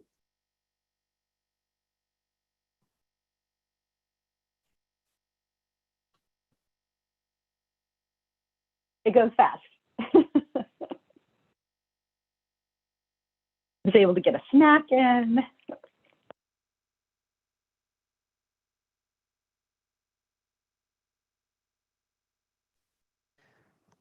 So back when we had in-person meetings, what would happen? Would there be like a coffee break? Like Yes. how would these usually work? So Margot, it's interesting you mentioned this because we will talk about that a bit of our next meeting. But yeah, we try to have a hybrid meeting, but the circumstances, as you know, we could not do that. But in person, we would hopefully get back to a nice kind of a meeting setting with coffee breaks and hopefully for us to kind of socialize in between days and so on. So, we all long for those days again. We do. Yeah. Yeah. But I'm becoming really familiar with people's homes and their home offices. So that's also very interesting. And now that you're on YouTube, everybody knows what your place looks like. Well, in this case, it's a public library. Yeah. Yeah. Sees everyone's choice in art. Ashley, I like your background. But there are really positive aspects of this is that we can kind of easily get together without traveling, and other people could watch us. The public access part of it is great. So even when we get together, I think we're probably going to implement the video and YouTube approach anyway, so that others could have access to your thoughts and the deliberations for this group. I think that's going to be very important going forward anyway. So there's a lot of lessons learned that's coming out of the pandemic. I'm hoping will be positive things, including the webinar, Margot, you and Bill came up with. That was just fantastic. I have to tell you, I learned so much on that. So thank you for all of your kind words on it, Ed. Carrie, back to you. I think we're starting again.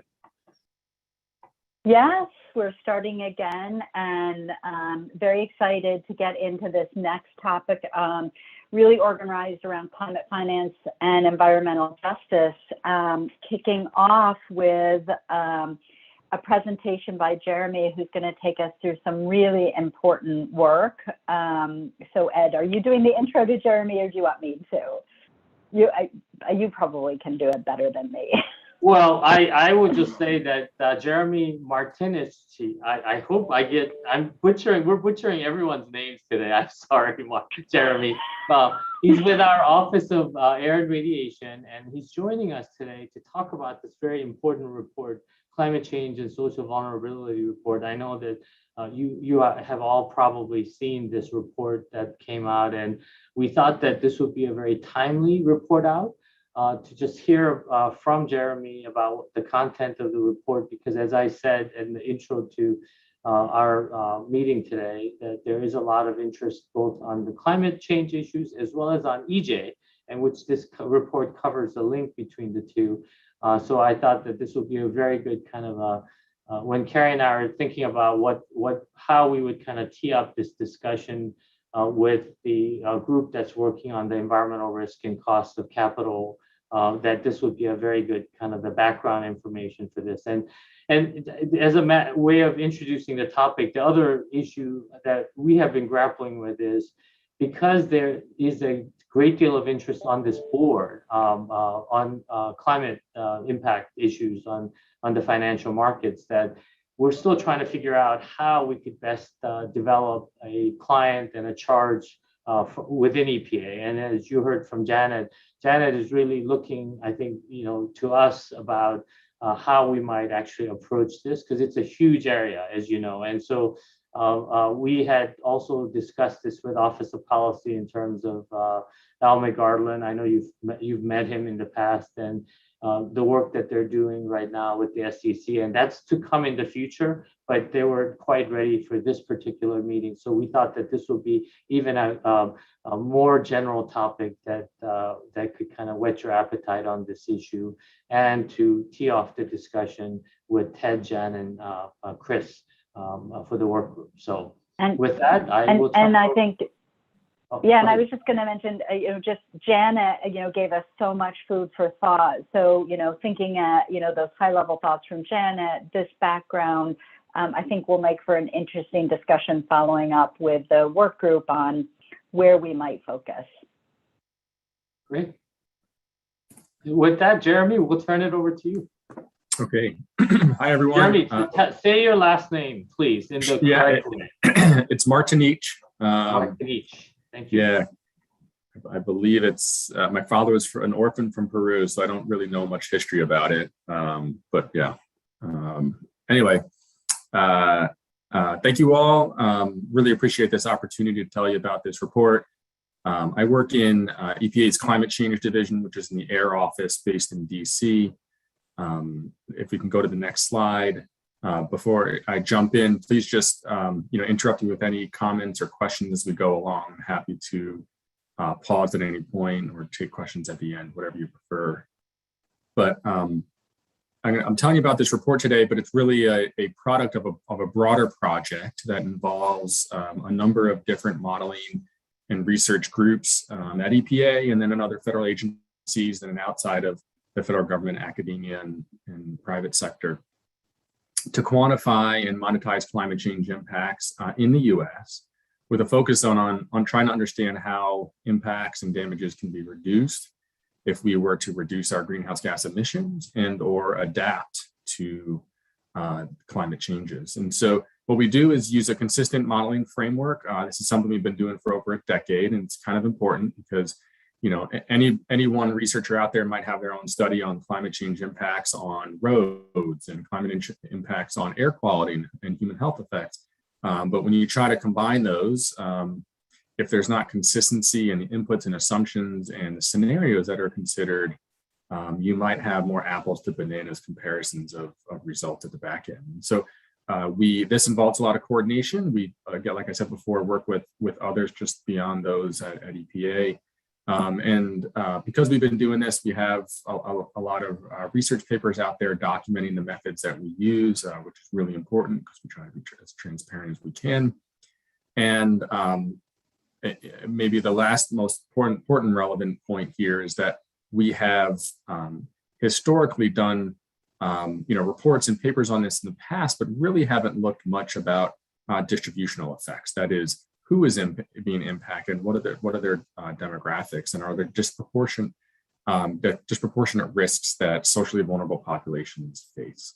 Next slide, please. And so, like I said before, we put out a couple of previous reports. One that was around the time that EPA was finalizing the Clean Power Plan back in 2015, and then another to inform the fourth National Climate Assessment.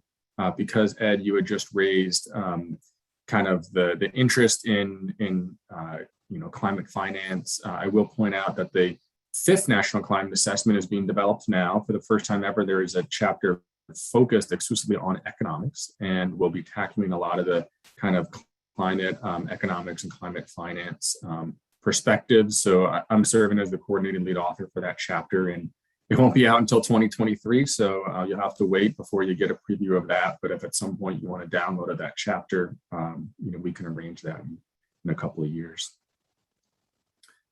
Next slide, please.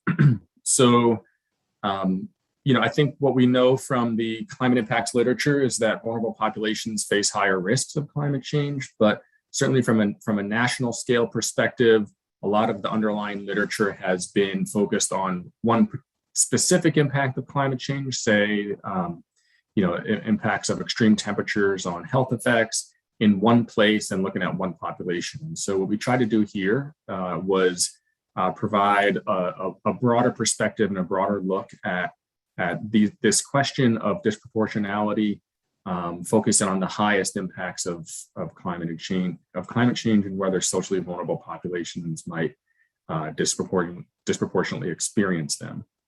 So we did develop this to inform the 5th National Climate Assessment, given the underlying interests of this administration and in EPA to ensure an equitable response to climate change. We wanted to start a set of hopefully research exercises and analysis to help inform the important decisions that the agency will be making in the future with regards to not only our regulatory response to reducing greenhouse gas emissions, but also our adaptive responses to ensuring that resources are equitably distributed to address climate impacts. And so, I want to pause and say this is definitely not the last word on this. This is really the first time the agency has put out a major report on this topic. There are a lot of important caveats and limitations, some of which I'll get into. So I don't want you to look at this and say this is the be all end all of anything, but hopefully it was able, offers an opportunity to advance this discussion and our consideration of these disproportionate risks. Next slide. So we focused on 6 specific impacts.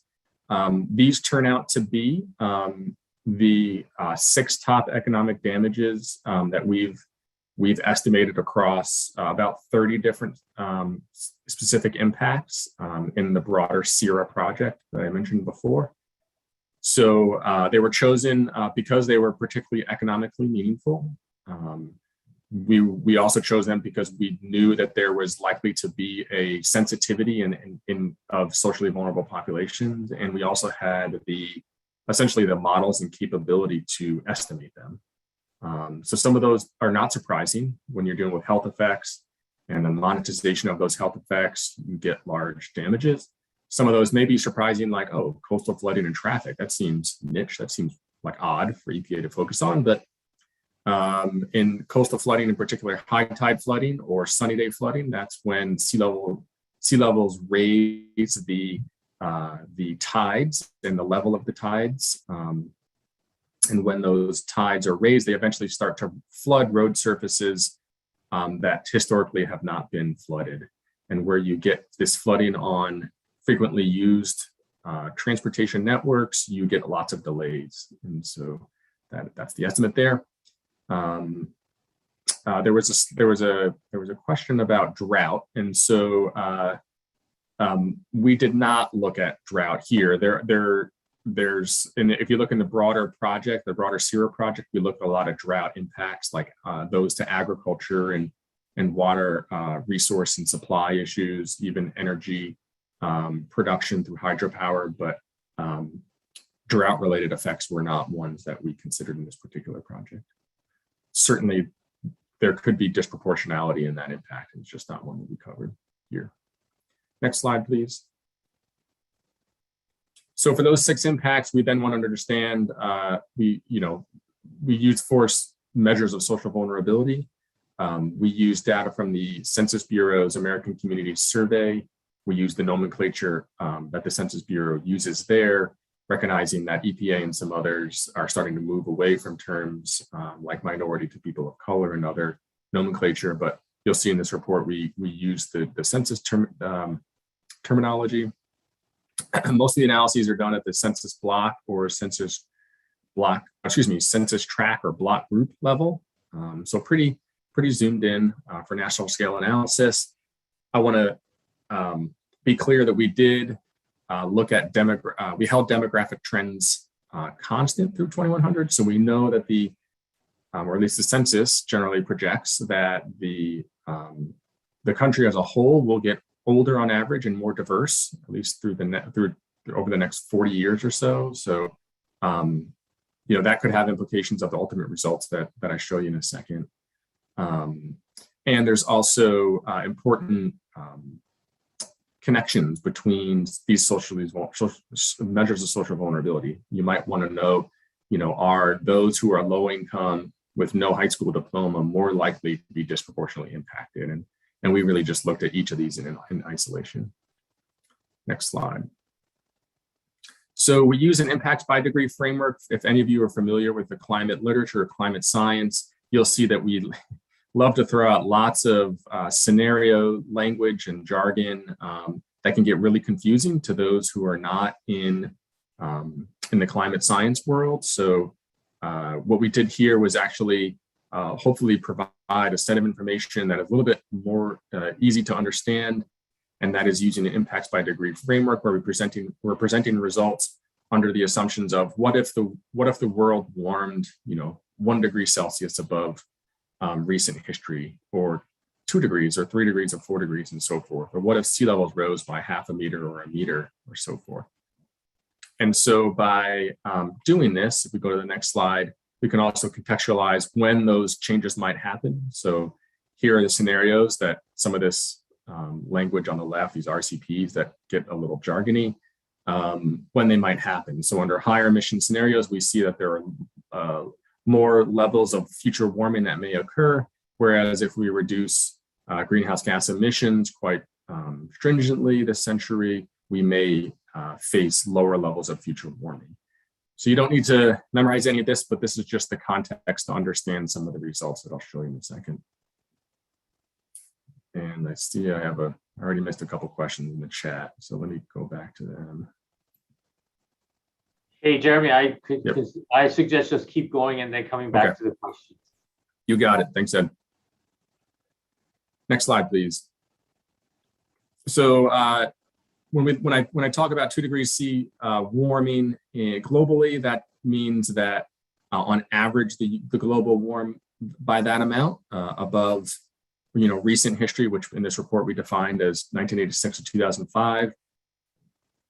But that global level of warming will not be equally distributed across the US. On average, most continental areas, including the US, are supposed to warm faster than the global average. And you see that, and particularly the intercontinental areas are warming particularly higher levels. So even under, we might say, the globe is warming 2 degrees C on average, but for the Midwest, that could mean up to 5 degrees C, or 9 degrees Fahrenheit, and that's on average. So pretty significant changes in our climate system compared to history, but also even compared to the changes that we've already experienced today.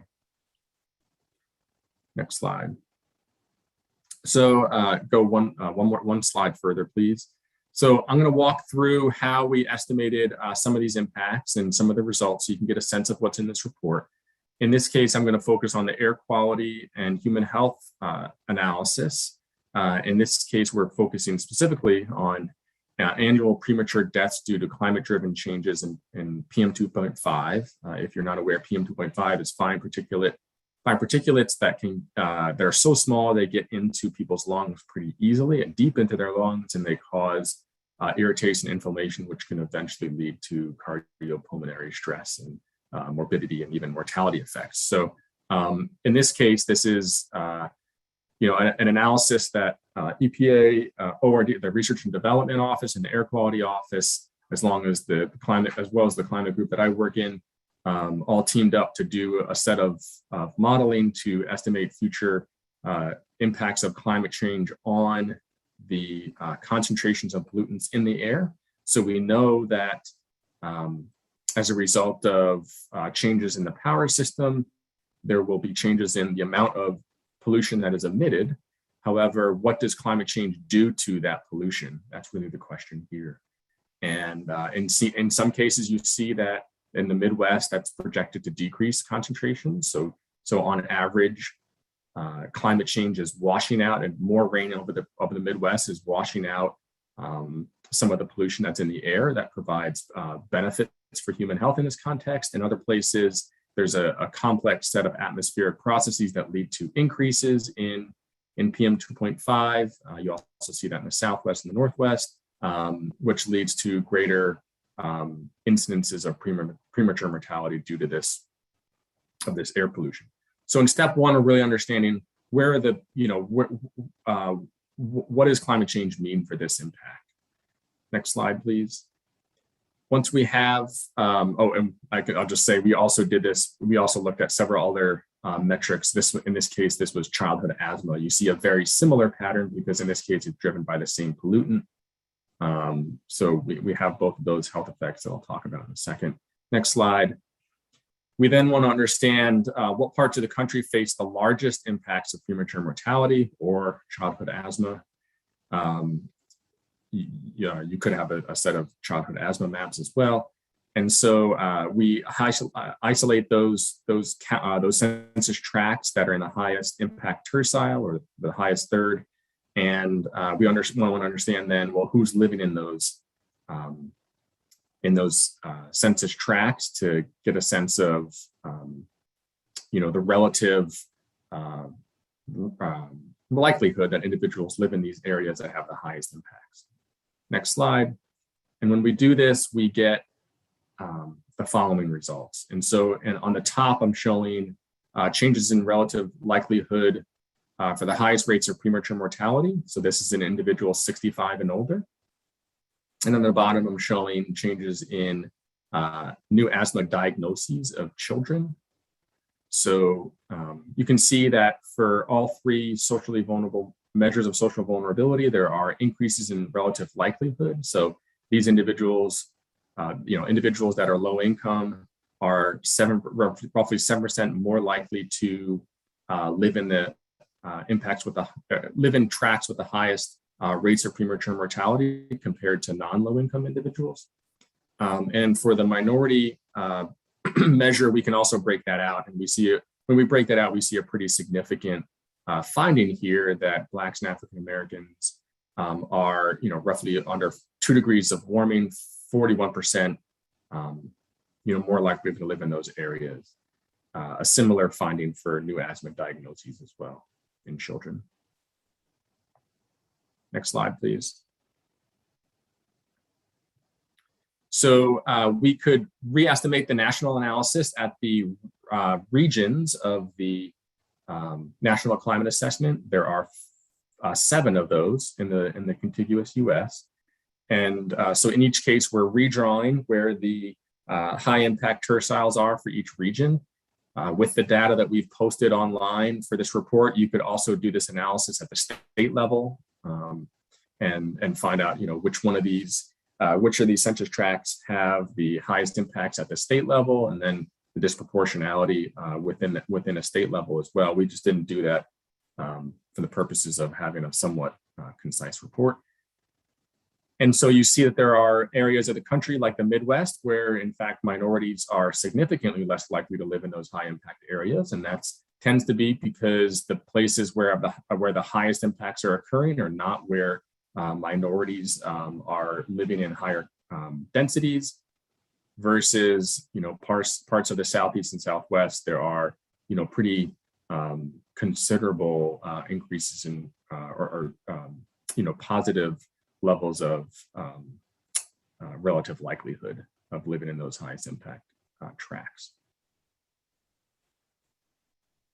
So I'm going to move on to labor. Next slide, please. In this case, we're looking at extreme temperature. You can go one more slide, please.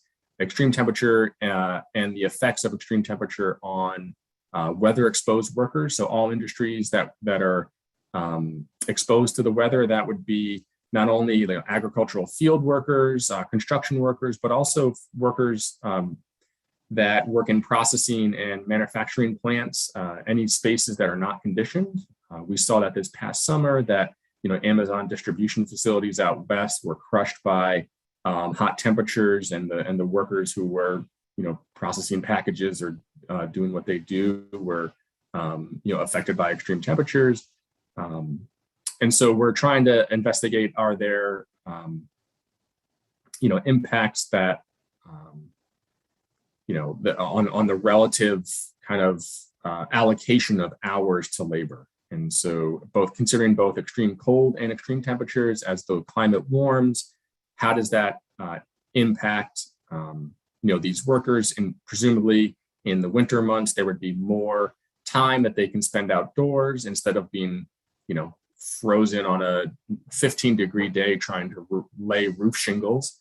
And you can imagine that in the summer, there's going to be days when it's just too hot to lay roof shingles, for more days than it currently is. And so we estimate and model these behaviors based on observed changes in these behaviors in recent history.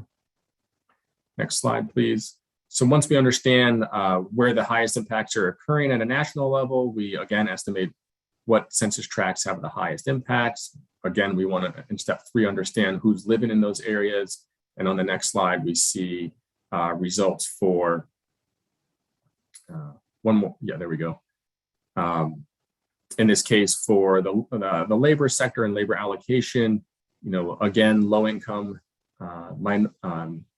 those individuals with low income, those individuals identifying as minority, and those with no high school diploma have significant increase in relative likelihood of experiencing the largest impacts. When we break out the minority category into the different subclasses, we see there are important storylines. We know that Blacks and African Americans, Hispanics and Latinos, and American Indians, Alaska Natives make up large percentages of the weather exposed workforce. And so it turns out this analysis indicates that they are more likely to live in the areas that have the highest impacts as well.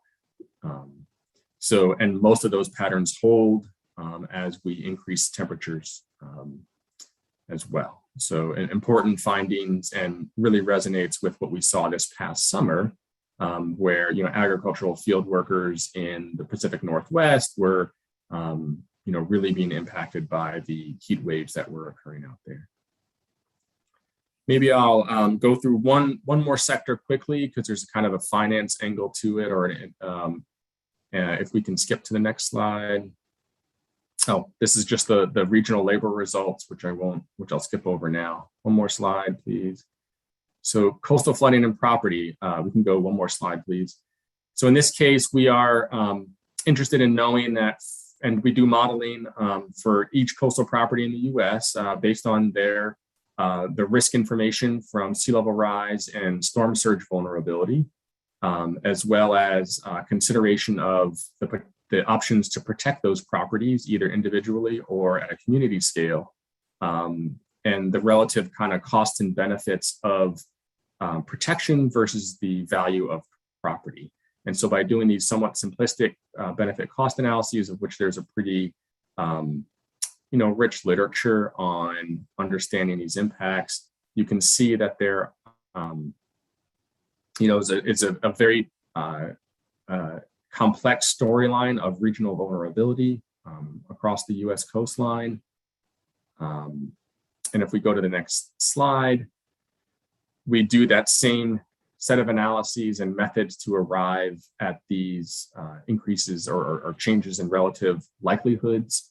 We see that there are, again, patterns for those who are low income and no high school diploma, and under higher levels of sea level rise, minorities, that kind of really brings out. I also want to go to the next slide, where we talk a little bit about adaptation. So this is one of the sectors where we directly modeled if these cost benefit tests of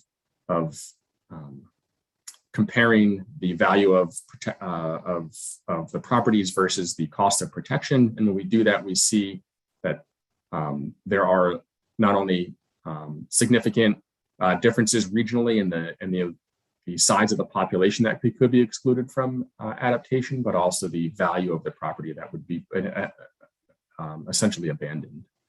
So if we go to the next slide, we can look at the changes in relative value. Again, under lower levels of sea level rise, there's not a significant likelihood of exclusion from our results, but as sea levels rise, we see at least one important finding for American Indians and Alaska Natives. You may be wondering why I'm saying Alaska Natives if this is a report focused on the lower 48 states, but that's because there are individuals identifying as Alaska Natives living in the continental US. And so that's why we report it as such.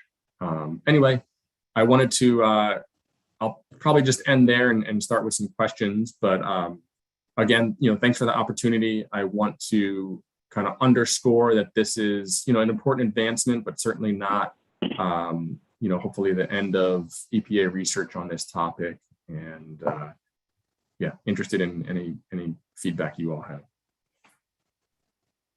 Jeremy, thank you so much for that wonderful presentation and for this great work. I had the chance to read the report over the weekend, and so there's so much there to absorb, and so much fodder for this board to think about ways in which we might be helpful, including that last point that you landed on. A couple of questions came in that let's go back to. We got a question around the impact of mold effects on children from flooding. Is that calculated in any of the 6 impacts? Yeah, that's a great question. No, it's not. And it's really important. It's one that some colleagues in the indoor air office in my broader office has done some work on, but no, that's not included, unfortunately. So that would be a compounding effect that could only increase in potential damages, but also disproportionality as well. Okay. Another one on, was inland flooding only looking at riverine and fluvial flooding? I hope I pronounced those words right, not my area.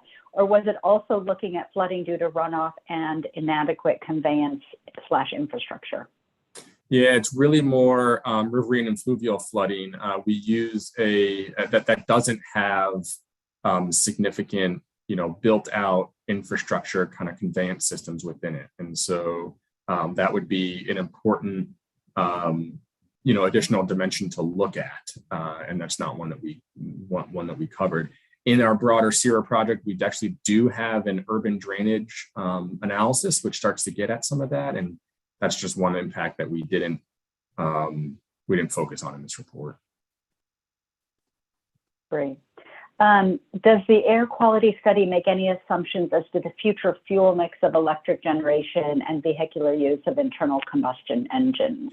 Yeah, that's a good question. So in the air quality analysis that the base air quality analysis had 2 different emission inventories for those sort of anthropogenic emissions, so non-greenhouse gas emissions. One based on, roughly centered on 2011, and then one on a 2040 emissions inventory, which had sort of baked in regulatory policies to reduce emissions in both stationary source and mobile sources in the future. And so we ran the analysis, the social vulnerability analysis, under both inventories. And it turned out that, as you'd expect, perhaps the number of deaths under the emissions inventory where those are, where emissions are curtailed more, the number of deaths are decreased. However, the disproportionality actually stayed about the same. So we thought that was an important finding. Yeah, I saw that. I remember that. Are there any assumptions built in on the number, size, and scope of wildfires and the impact of those fires on air quality? It's a good question. No, we haven't. It's actually something that we're kind of interested in. We've gotten a lot of feedback on this report of, hey, we really wish you would have done more on children. And that's one that we might be exploring. In the underlying SERA project, we've done some analysis on wildfire effects and wildfire health effects. So this is kind of a budding area of research, but some colleagues at EPA ORD and in the air office, we recently published a paper earlier this year on that. We did not build it into this broader report because initially we didn't really think that there would be a big disproportionality question, but it's one that we haven't explored and actually one that I'm kind of interested in doing next. So more to come on that. And then another one, will you be looking at drought impacts more deeply and particularly in the West? Yes and no. There's no immediate plans on the social vulnerability angle to do anything, although that's, we haven't really fully fleshed out what we would do next under this, other than maybe look at some children's stuff. But we continue to make investments in broader climate change impact analyses. Like I said before, there's 30 or so other sectors that we have in this project. We have current analyses in forestry and agriculture, wildfire health effects, wildfire suppression costs. They're all ongoing. So those are just some where drought plays a role, and we're in the process this winter of publishing papers on those. So kind of more to come on that. Great. Well, I know we fielded a number of questions and we're over time. So Jeremy, I want to thank you so much for this work and for educating this board about this. I'm sure we'll have lots to chew on between this and the comments we heard from Janet. And so I want to thank you for that. And I think, Ed, are we, anything else for Jeremy before we let him unless go? there are questions, I think, Jeremy, I appreciate you coming and sharing this with us, and I'm sure we'll have follow-up as well. But I think, Carrie, next on the agenda is for me to turn it back over to you for the work group discussion. Thank you, Jeremy. Exactly. Thank you so much, Jeremy. We really appreciate it. So for the environmental, just as a little bit of context for the environmental risk and cost of capital work group with Jan and Ted and Chris, we're going to talk a little bit about where they are with the project. The big challenge really is finding a client for this work. And I think the theme is kind of spot on, and maybe it's one of timing, as EPA is really, kind of digging into these issues around climate and environmental justice and climate risk and vulnerabilities and what have you. And so we're hoping that that internal client kind of comes into being in the next few months so that work can continue. But it appears that there's definitely a theme around this that relates to the data that EPA has available and the data sets that might inform environmental risk and cost of capital. So maybe with that, I'll tee it up to Jan and Chris and Ted to just kind of generally talk about where you are, but also maybe reflecting a little bit on what you've heard today, putting you on the spot. You guys are on it, so I know you're more than capable of stepping up and opining. Sure. Hey, I'll kick it off, Carrie. Ted, do you want to start? Could I give a quick introduction, and then I'm going to go in order if you don't mind. So Carrie, thank you so much. So Carrie was absolutely right. All three of you wanted to talk at the same time. You all just jumped in.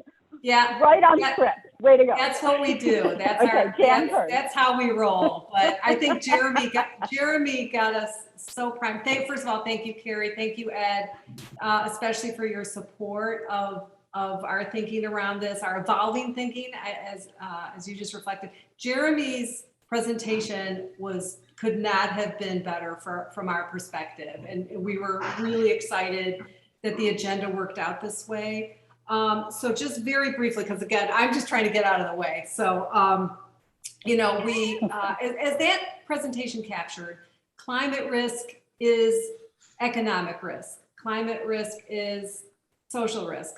Climate risk is public health risk. And that was just captured very, very well in those metrics. And you could really go on and on. So we want to focus some attention on climate risk as financial risk, because connecting these dots to the financial impact of all of those, those risks, how those translate into financial risk. And then we know that financial risk relates to our cost of capital, and our cost of capital relates to our cost of service. So coming back full circle, our cost of service relates to equity, access, affordability, fundamental issues that we care about. So we want to keep closing these loops. We used to always think of these in such siloed ways, and what we see here is a real opportunity to start connecting the dots. And you can't have everything about everything, but you can bring attention to some of these critical linkages.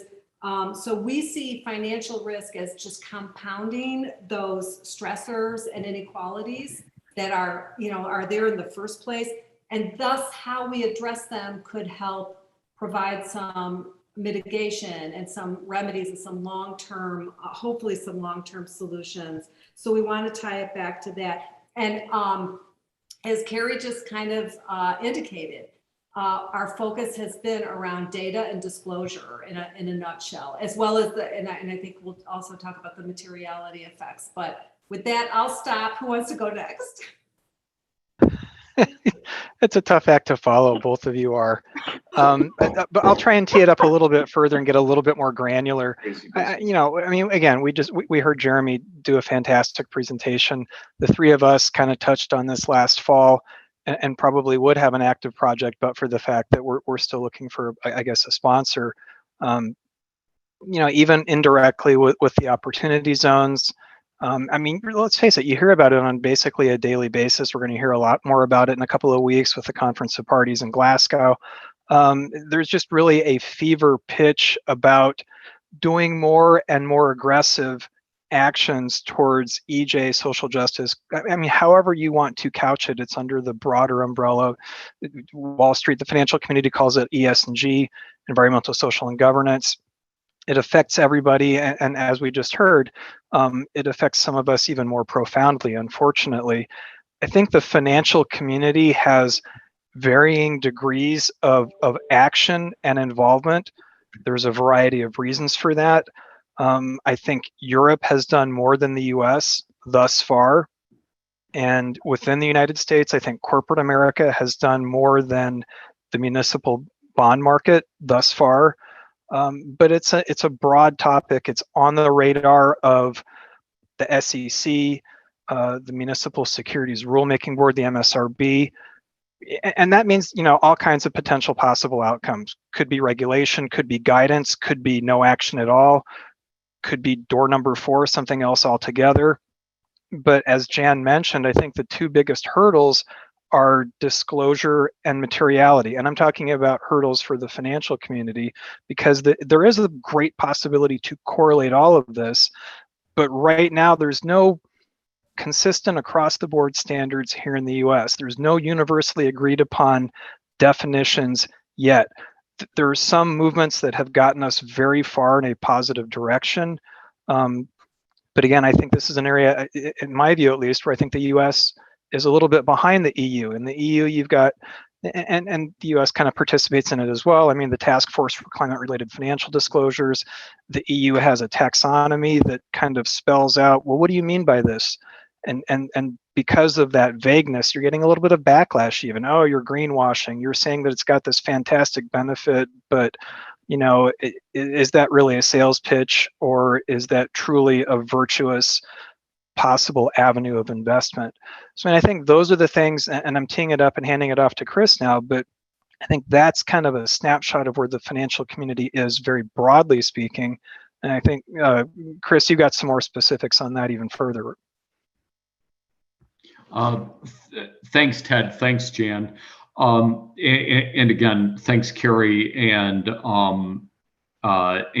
Jeremy and Ed for allowing us this platform. I think that what we want to really emphasize, in keeping with our role with focusing of being of service to US EPA, is to recognize the successes. And I think that US EPA, to sort of use a phrase that's probably not often in the Federal Register, US EPA is the original gangster of climate finance and environmental finance with the state revolving funds. And I think that it's important that we recognize this. This is a tool, a federal, state, local financing and funding tool that is harnessed and leveraged the powers of the capital markets to lower costs by lowering interest, putting people to work, and improving water quality on a dramatic scale across the entire country. And again, it was interesting for me to hear the intense skepticism, not surprising, but the intense skepticism on the environmental justice on the part of environmental justice advocates, because really the fundamental promise of public finance is really to bring public benefits to broad categories of people, focusing in on lower income people by lowering the cost of capital, as Jan began the talk. And I think one of the things that really gratified me was to hear Deputy Administrator McCabe talking about this impending partnership, cooperation, alignment of interests. I'm not entirely sure what form this is going to take between US EPA and the United States Department of Energy, where I understand a lot of this funding, financing tools are going to flow, because I think it's important for US DOE to recognize that US EPA has a built-in delivery system to the local level for a lot of these priorities.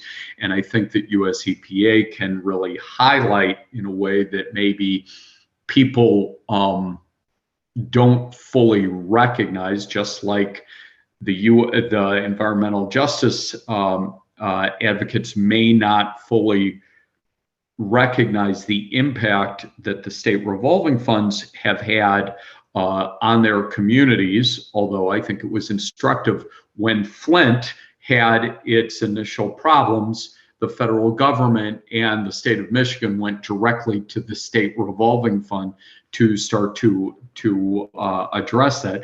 And then as Ted has highlighted, there are literally trillions of dollars of private capital pursuing these issues.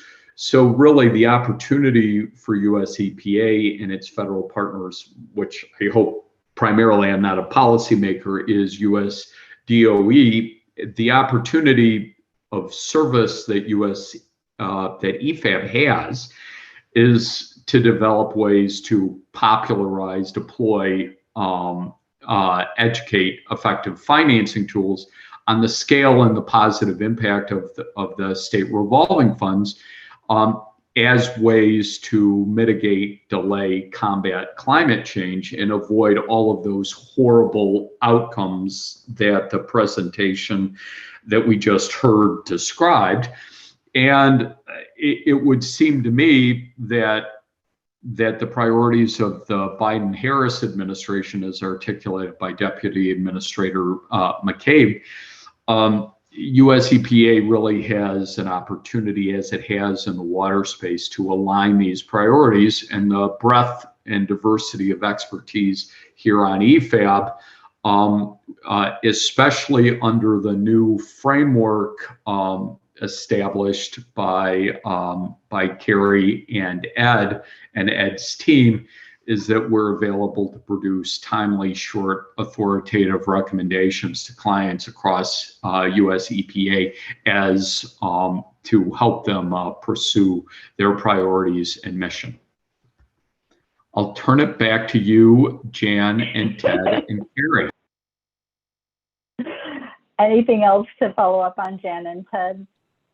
I'll just say quickly, we come back to a theme over and over again, and that is the richness of the expertise and perspective of this group.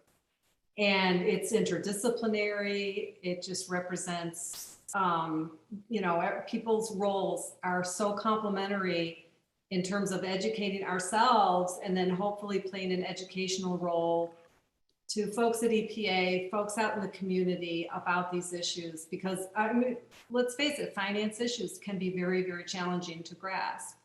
And so to the extent that we can be good translators between these spaces, I think it just speaks to the value of EFAB. That would be my last comment. Yeah. I agree, Jan, and I think that it's for this work group in particular, given so much is going on, as Ted mentioned, and across other agencies in the federal government as well, and we heard from from Deputy Secretary McCabe, all the various priorities.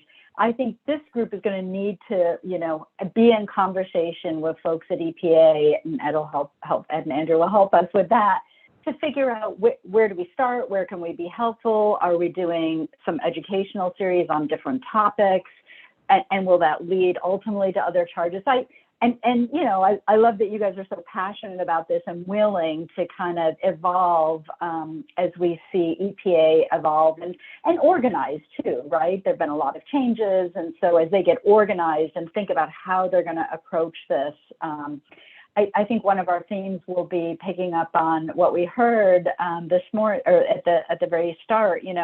how do we telegraph what we're interested in, so that maybe at the end, when we've got a little bit of time, we can all discuss that a little bit, because I think this work group in particular is an area where there could be many, many topics.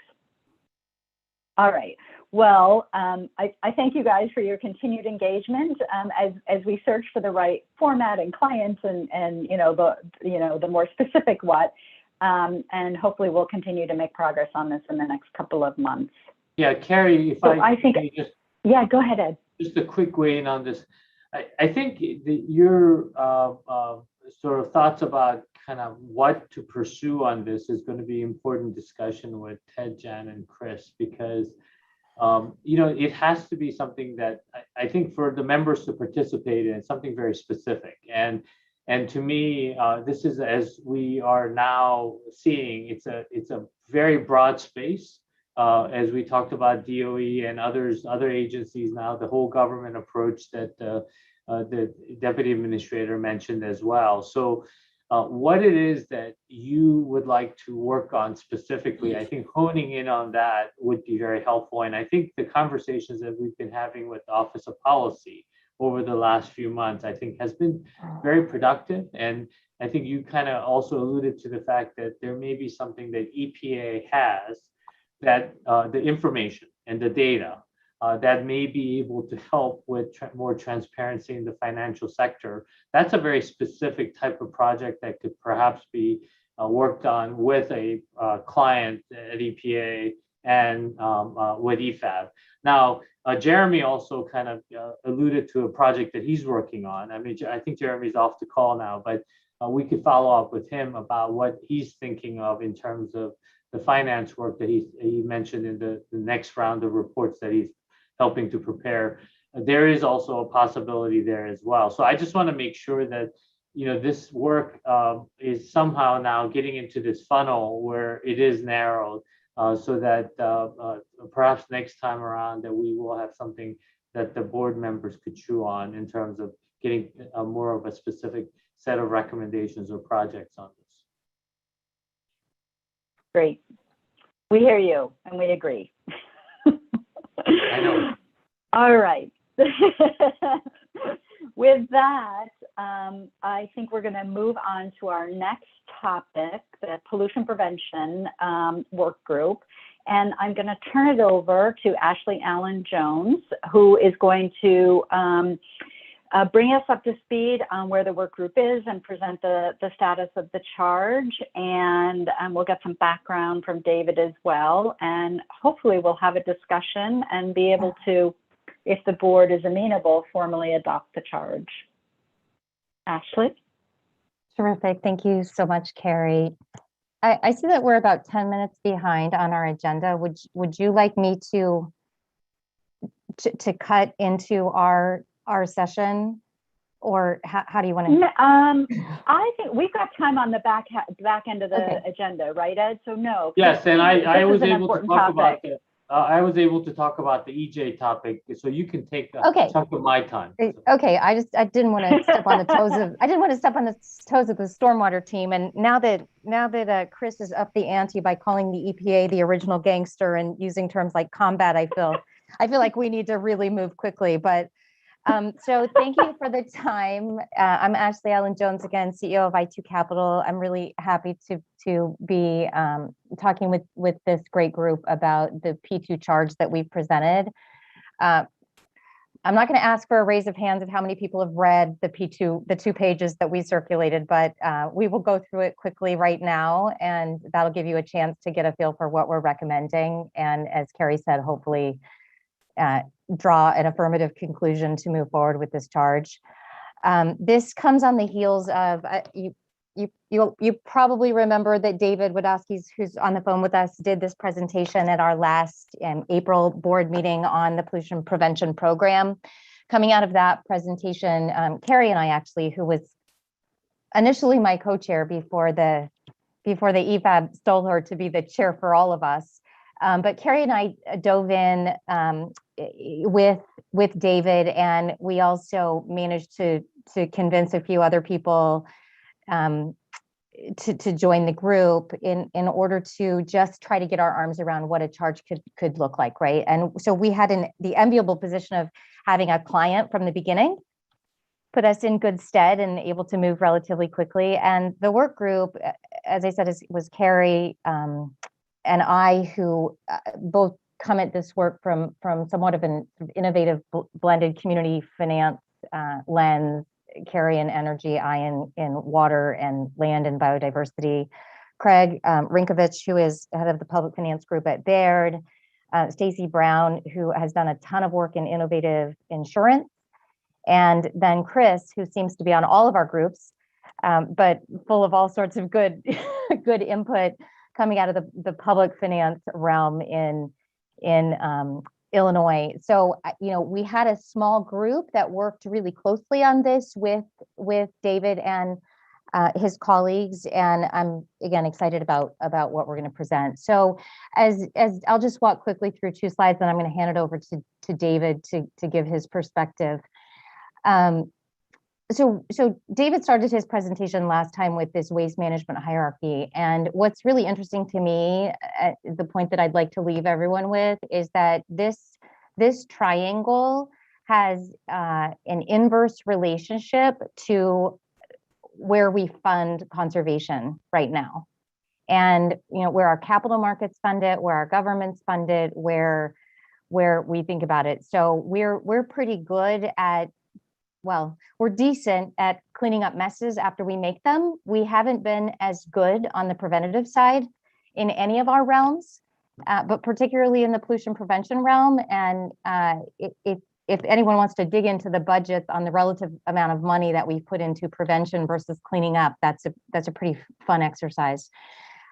So we are really looking at this big challenge of how do we prevent the pollution from getting into the land, the water, the air in the first place? And I'm excited by that calling, because it's the ultimate question, I think, for all of us. And so David and his team are honing in on sectors: food and beverage, auto, aerospace, fabricated metals, and chemicals, which are some of the top sectors, not all of the top sectors, but some of the top sectors for energy usage and toxic chemicals, really top rung of where the problem comes from.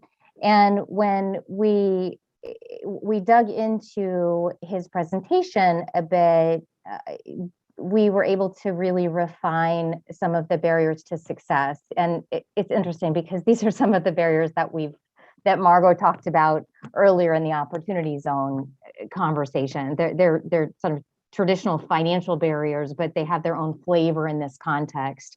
So fragmentation of the middle market is a huge barrier: small loan size, small business size, et cetera. The fact that pollution prevention tends to grow a middle market manufacturer's bottom line versus top line. It's not necessarily a revenue growth proposition. It's more of a cost savings proposition that makes it harder to finance. A lot of the lower middle market manufacturers just don't have a great appetite for debt. And then one that just keeps coming back over and over and over is this need for technical assistance, which coming from a private finance lens, I've finally figured out what the public sector means when it says technical assistance.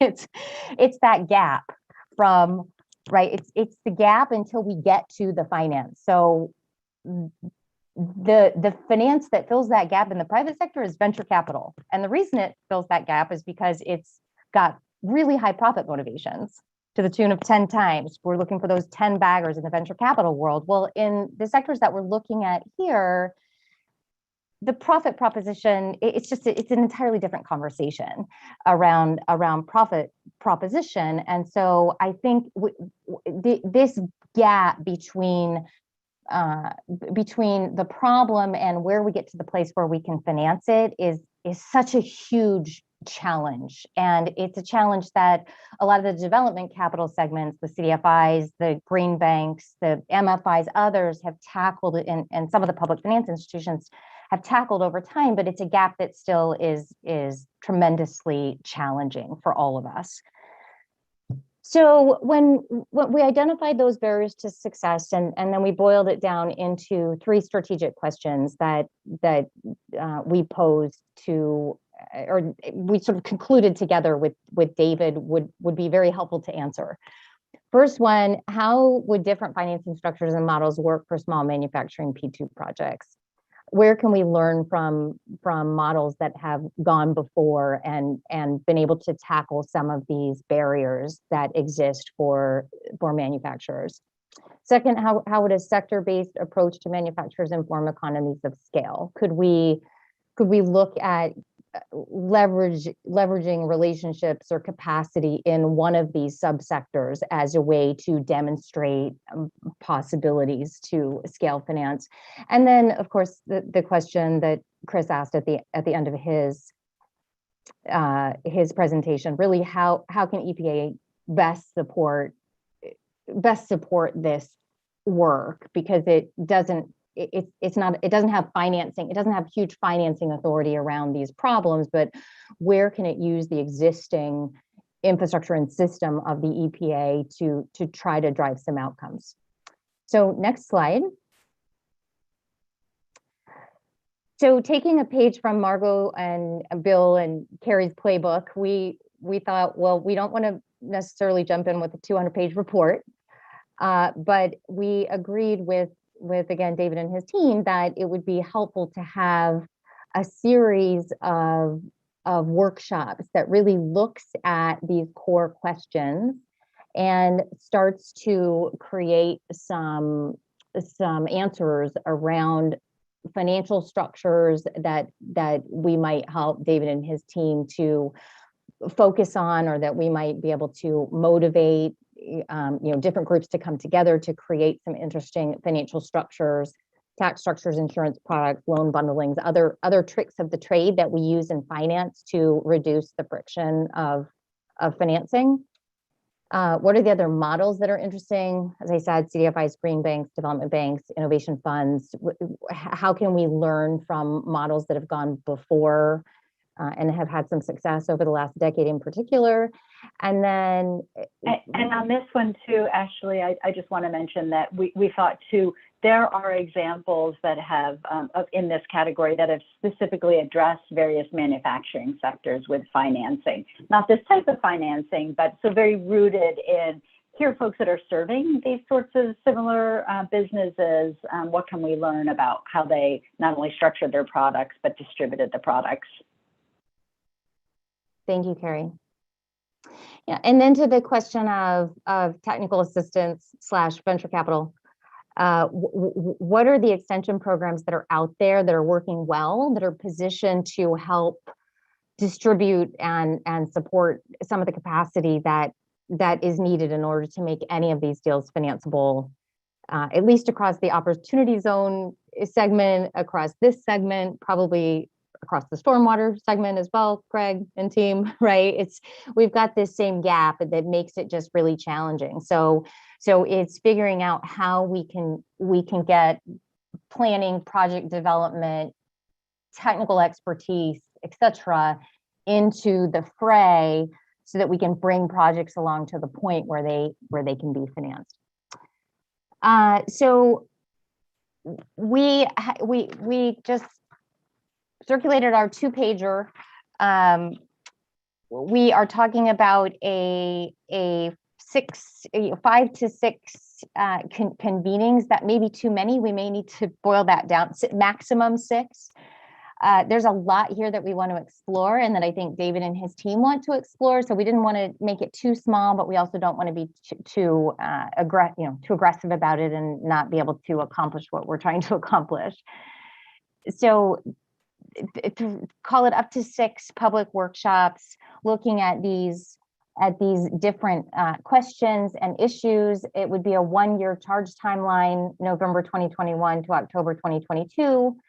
And we would come out of the charge with with some specific recommendations potentially expressed in a framework for engagement that we would present to David and his team. This aligns really nicely from a timeline perspective with new funding that many of the P2 grantees will be getting going into 2022. And from there, we would perhaps help to develop some specific programmatic blueprints, but it would really just be a framework that we come back with about where the potential high value areas of intersect exist. So with that, let me turn it over to David. And David, we'd love your perspective on how this could be valuable to you and your group, and we'll go from there. Thank you so much, Ash, and thank you to the rest of the work group and the entire Environmental Finance Advisory Board. I'm David Vidovsky. I'm the Director of the Data Gathering and Analysis Division within EPA's Office of Chemical Safety and Pollution Prevention. I've been leading the pollution prevention program for about 7 years. And among the many things that we've been doing in those last 7 years as we try to pivot and enhance the impact of our program, to use maybe an OG reference to Chris, we've been punching above our weight in terms of the amount of resources we have and the type of impacts that we're trying to have. And as the first slide that Ashley presented showed, we've tried to take a sector-based approach to a grant program. And a lot of the work that we do under the Pollution Prevention Act is oriented around supporting businesses to be more environmentally successful and economically successful at the same time. I was actually going to count up how many times the Pollution Prevention Act mentioned business. I didn't do that, but it's a lot. And part of it is the kind of the ongoing aphorism that environmental and economic success aren't at odds with each other. And the EFAB members know that as well or more than anybody. The question that comes up regularly for us is, how do we effectuate that? How do we apply that to businesses and help those businesses succeed? So one of our primary tools for doing that, and we've got a few of them, are grant programs that we provide to state and tribal organizations to provide consulting services to businesses on how to identify, adopt, and succeed with pollution prevention source reduction activities. And so when we look at sectors, whether it's metalworking, whether it's parts production, food processing and manufacturing, there's some serious opportunities for engaging in pollution prevention, source reduction that forces a business case. The challenge, and Ashley introduced some of the discussions that we've had about the challenges and barriers. There's things like fragmentation there, whether it's a bottom line issue, a cost reduction activity, or whether it is a new revenue opportunity or a maintenance of market share. And what we're seeing, and maybe Jeremy's presentation before this precedes that a little bit, there's more and more interest in certification to environmental standards. And my colleague, Allison Kinn, who is on the call as well, has been leading a lot of the work in our division and in EPA on organizing our environmental finance work for pollution prevention, focuses on standards and certifications. And we're seeing value chains more and more require that. So there is an ongoing kind of bottom line cost reduction opportunity, but market share, market access, and the complications associated with that, and the technology investments that are necessary to meet those standards and specifications to maintain one's position in a value chain or supply chain become more and more important to a number of companies. The challenge is they're small. A lot of these are small and medium-sized manufacturers. The challenge is they may be geographically dispersed. The challenge is that they may be in environmental justice communities where access to capital may have various limitations. And we've talked about that, and we'll continue to talk about that. So I'm really excited about the idea of we fund technical assistance, which is primarily engineering activities, technology scouting, technology adoption.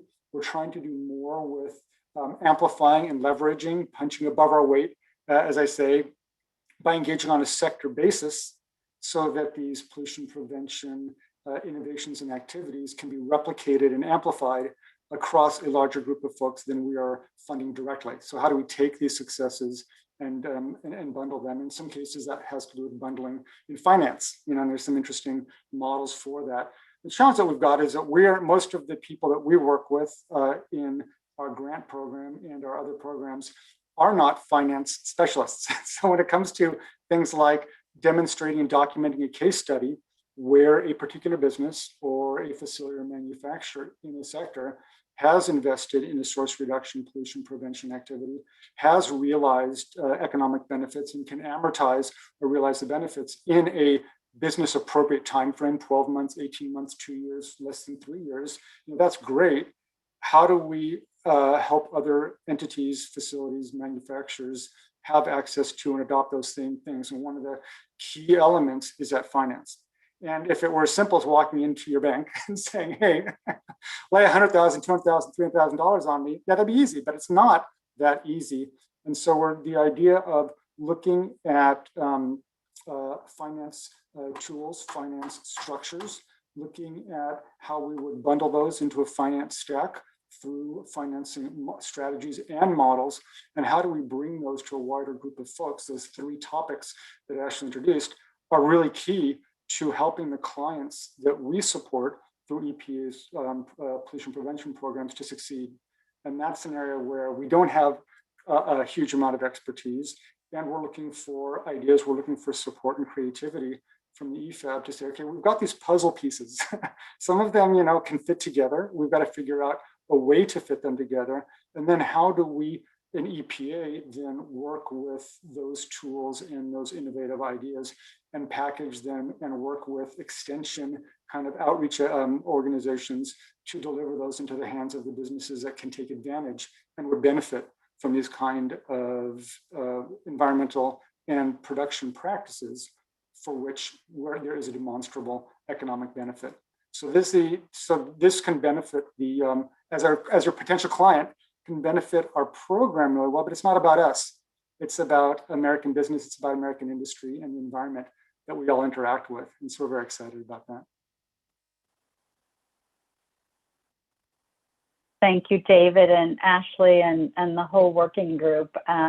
So it would be great at this point to open it up to the board for discussion and feedback on the charge that Ashley presented and circulated, and any discussion or feedback. Go ahead, Craig. Hi, everyone. Thank you. This is a really interesting charge, and it's great that we're having a discussion on it. I am not super familiar with EPA's work to date on this, so I'm curious if there's been any work that's been done on labeling standards for pollution prevention, similar to the way that the Energy Star program works, and whether there might be some opportunities to provide direct grants or technical assistance to small businesses to help them through that labeling process to basically increase, consumer demand for products that use less waste. Great question. I don't know if Allison sent you an email to ask you to tee that up. Allison has been working on this for 20 plus years on environmental sustainability standards, eco-labels and specifications. Allison, do you want to share a little bit about what the awesome environmentally preferable purchasing program does in that regard? Yeah, and the short answer is I wish we directly had been doing more to provide that technical assistance to help small businesses and larger manufacturers in meeting the standards and eco labels that we've been recommending in federal purchasing. So our environmentally preferable purchasing program engages in a variety of sustainability standards for key product categories that the federal government buys.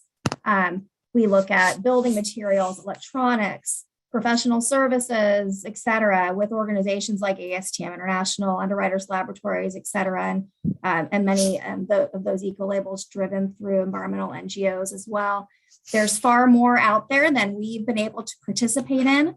And so we've developed a framework to assess and recommend standards and eco labels that we could apply to the question of not just which are appropriate for federal purchasing, but which are most likely to help a manufacturer get appropriate market share, given that we find that these are to cut through the noise that manufacturers are finding in the space of certifications, which are most likely to elicit response from large institutional purchasers. And Allison, I just want to go ahead. Oh, go ahead. No, you go ahead, David. I was just going to mention that Allison mentioned federal procurement because the Pollution Prevention Act specifically directs the EPA administrator to provide counsel and advice to other federal agencies on federal procurement and incorporating sustainability or environmentally preferable purchasing tools. What we really count on also is the idea of this program as a force multiplier for state and local procurement activities and private businesses and organizations that have the ability and can choose environmentally preferable products as part of their portfolio of procurement, which then creates that market share opportunity. I'm sorry, Carrie, I jumped in front of you. Well, I just wanted to clarify or make sure that I was on the right track, that this charge is really focused on capacity in the financial system for small businesses to make the sort of upgrades they need to make, you know, as it relates to pollution prevention. Is right? That's the general theme of what we're being asked to do here. And it may be that standard settings is a way to make it easier to attract the investors, but I think there's a general, there's a thought here that this is very much happening at the local level in local communities with local lenders. And so that's probably going to be a good chunk of the exploration. But I wonder if in those kind of explorations, exploring standards might be a theme that the group considers. And we do have, I mean, we're looking at opportunities to do some more outreach to the businesses, but really this is the charge and the discussions that we've had is about whatever mode, there are multiple different motivations, and one can spend a whole lot of time about what is a business case for pollution prevention. In some cases, it may be market share through certification. In some cases, it's market share without certification. It might be original equipment or other downstream value chain organizations, requiring it for whatever reason, or a bottom line, whatever the reason is that is central or a central element of the value proposition for source reduction. The financing at the local level, at the individual, is the key, as you mentioned, Carrie. Yeah. Ted?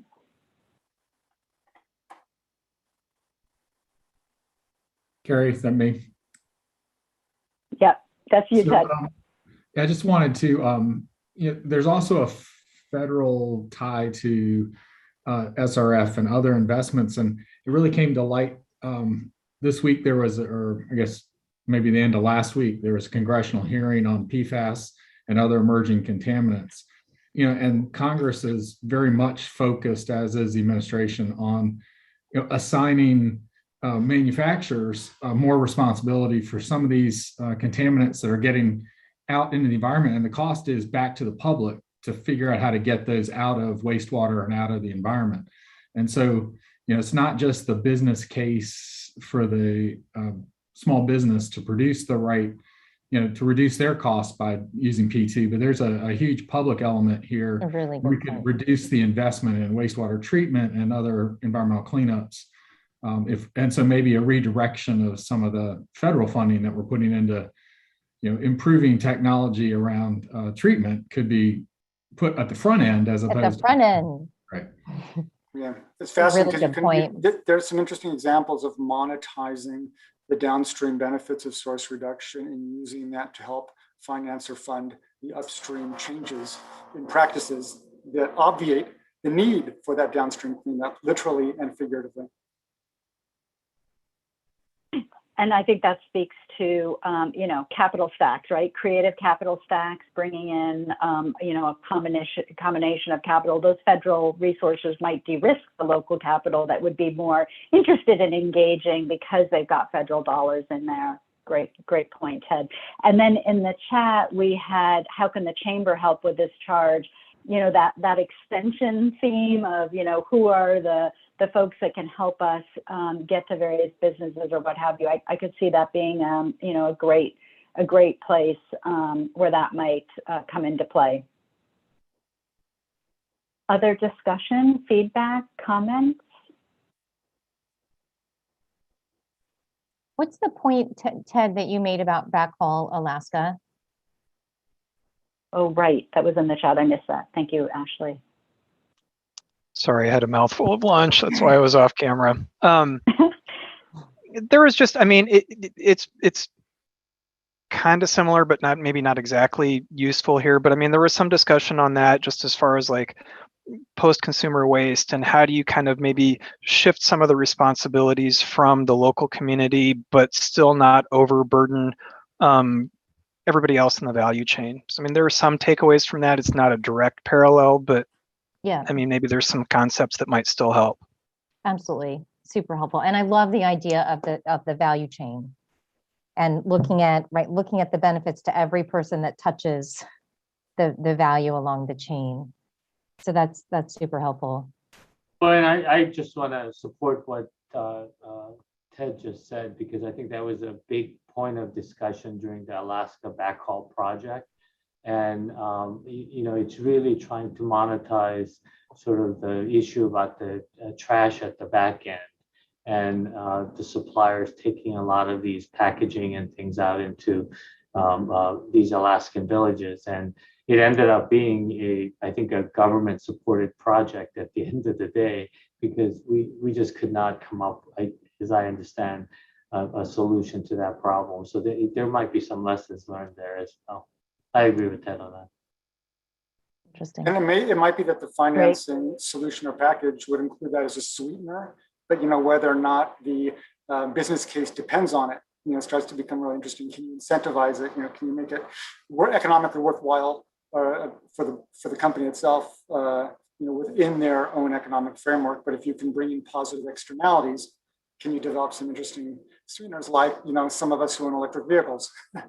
Would I have bought it, if I didn't get the federal tax credit? Probably, but that sweetens it. Other discussion or feedback? George. Yeah, great job. And many thanks, Ashley, for leading the charge on this. My question, I'm a bit confused relative to when we talk about, the charge itself, financial structures, models, and if I can read it right, the extension programs. It seems to me, going to David's last point, one of the biggest things that we could help, and I think Ted mentioned this as well, is this notion of what kind of policy incentives can we look at relative, and that could be at the state or local level and including federal, that doesn't create the incentives, and what best practices are out there. So those are two items to me that I think are really important, because when I look at financial structure, I get a bit confused because everybody has a bit different financial structure, particularly in the different sectors, particularly in your different roles relative to how you're dealing with the pollution side of the equation. So I get, it's hard to be homogenous in that regard. So I feel like the best practices and then policy incentive analysis is really important.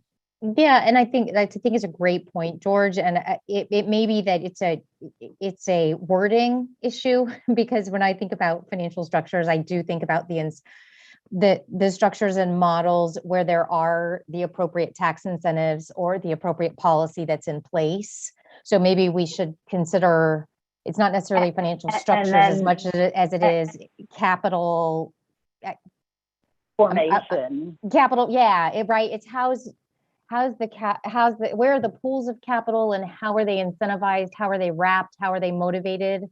That when I say financial structure, that's sort of what I meant, was the pool of capital structure versus a corporate capital structure. But the fact that was confusing is a really good point of feedback. So we should think about the language. And also that middle piece of looking to those other examples, those other places for best practices. For the models and best practices. So maybe it's that we might recommend. So maybe it's incentives and best practices versus financial structures and models for the how we couch the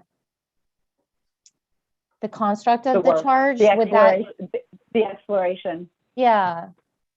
That might resonate more. That's much clearer to me, Ashley, so from my perspective. Okay. And George, just to mention, the heterogeneity of facilities and manufacturers is among the reasons, or maybe a primary reason, why we decided to pivot the program to focus on a finite number of sectors, so that there's going to metalworking and metal finishing companies, everyone is going to be different, but there's going to be enough. We believe that there's enough commonalities at the sector level that we can get some economies of scale, in terms of the practices. And part of the question that comes up as well, is there enough commonality that one can think about, for one of the, whether we call it a financial structure or some other term, is there a bundling model that could, that would allow some kind of a financial intermediary to work with multiple of these similar facilities? So that's just one of the questions, but this idea of heterogeneity or homogeneity is part of the reason why we consolidate them around a handful of sectors for now, rather than trying to just take the entire landscape of all businesses. So in the interest of time, and I think that feedback on the word tweaks from George was very helpful. Is there somebody who's willing to make a motion and second to adopt this formal charge?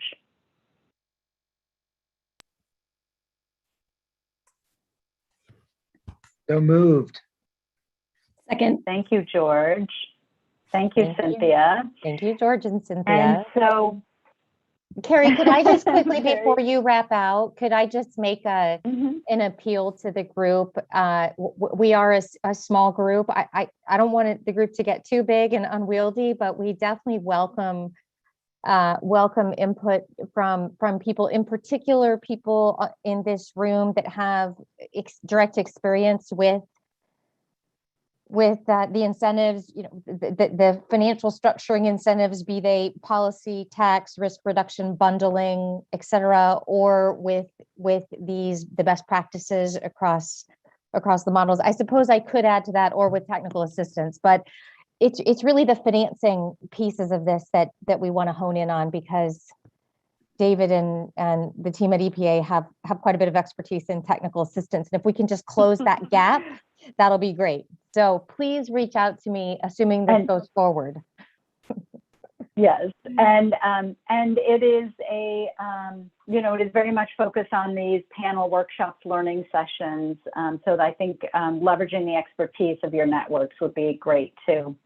Okay, with that, we're going to call a vote. So if we could see a show of hands of those in favor, and Andrew and Ed, you're going to have to help me here.